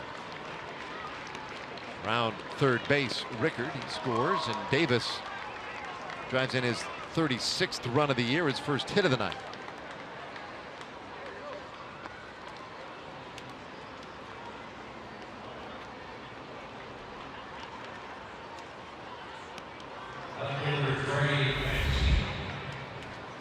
And now Trey Mancini.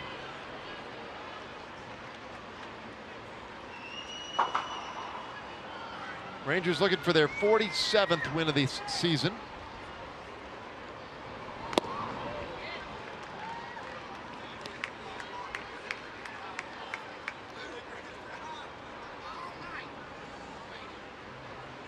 Gallardo went 5 1/3.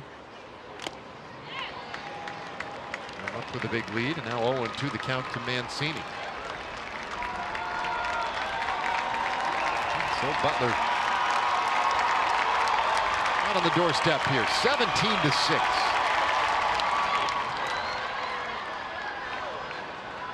$19,367 in attendance tonight.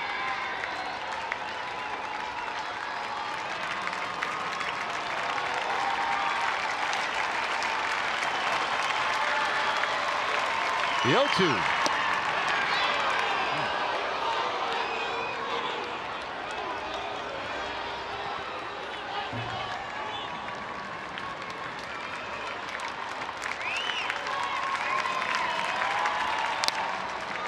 Fly ball right field. Gallo is back, still going back near the wall, and it's gone. Mancini just clears the fence in right. 2-run homer for him. That's his 15th of the year.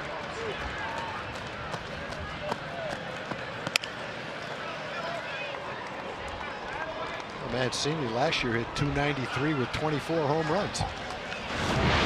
Bad start this year. Starting to pick it up now. Didn't like he did last year. Big leg kick. Gets it down in time and hits it out to right field.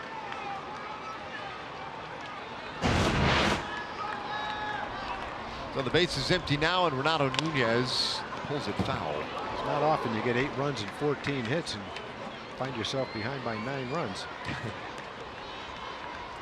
One more hit, and the Orioles will have 15 or more hits in 5 out of 6 games.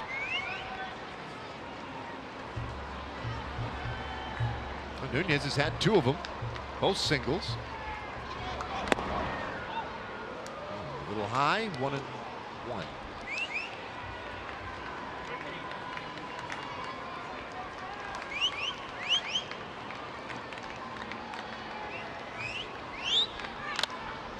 High fly ball, left field.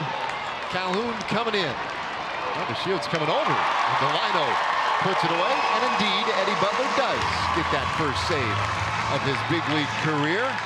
Giovanni Gallardo pitched well, gave it over to Butler, but 3 2/3 gets him that save. And what a night for Rougned Odor. 17-8, our final score tonight. Willie Calhoun, another Ranger, turned in a good night offensively. I mean, you could pick just about anybody out of the lineup today. Rangers scored in every inning but the 5th.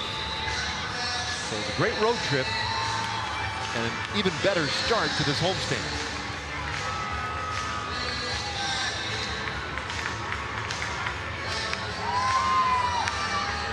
Butler, really nice job in relief.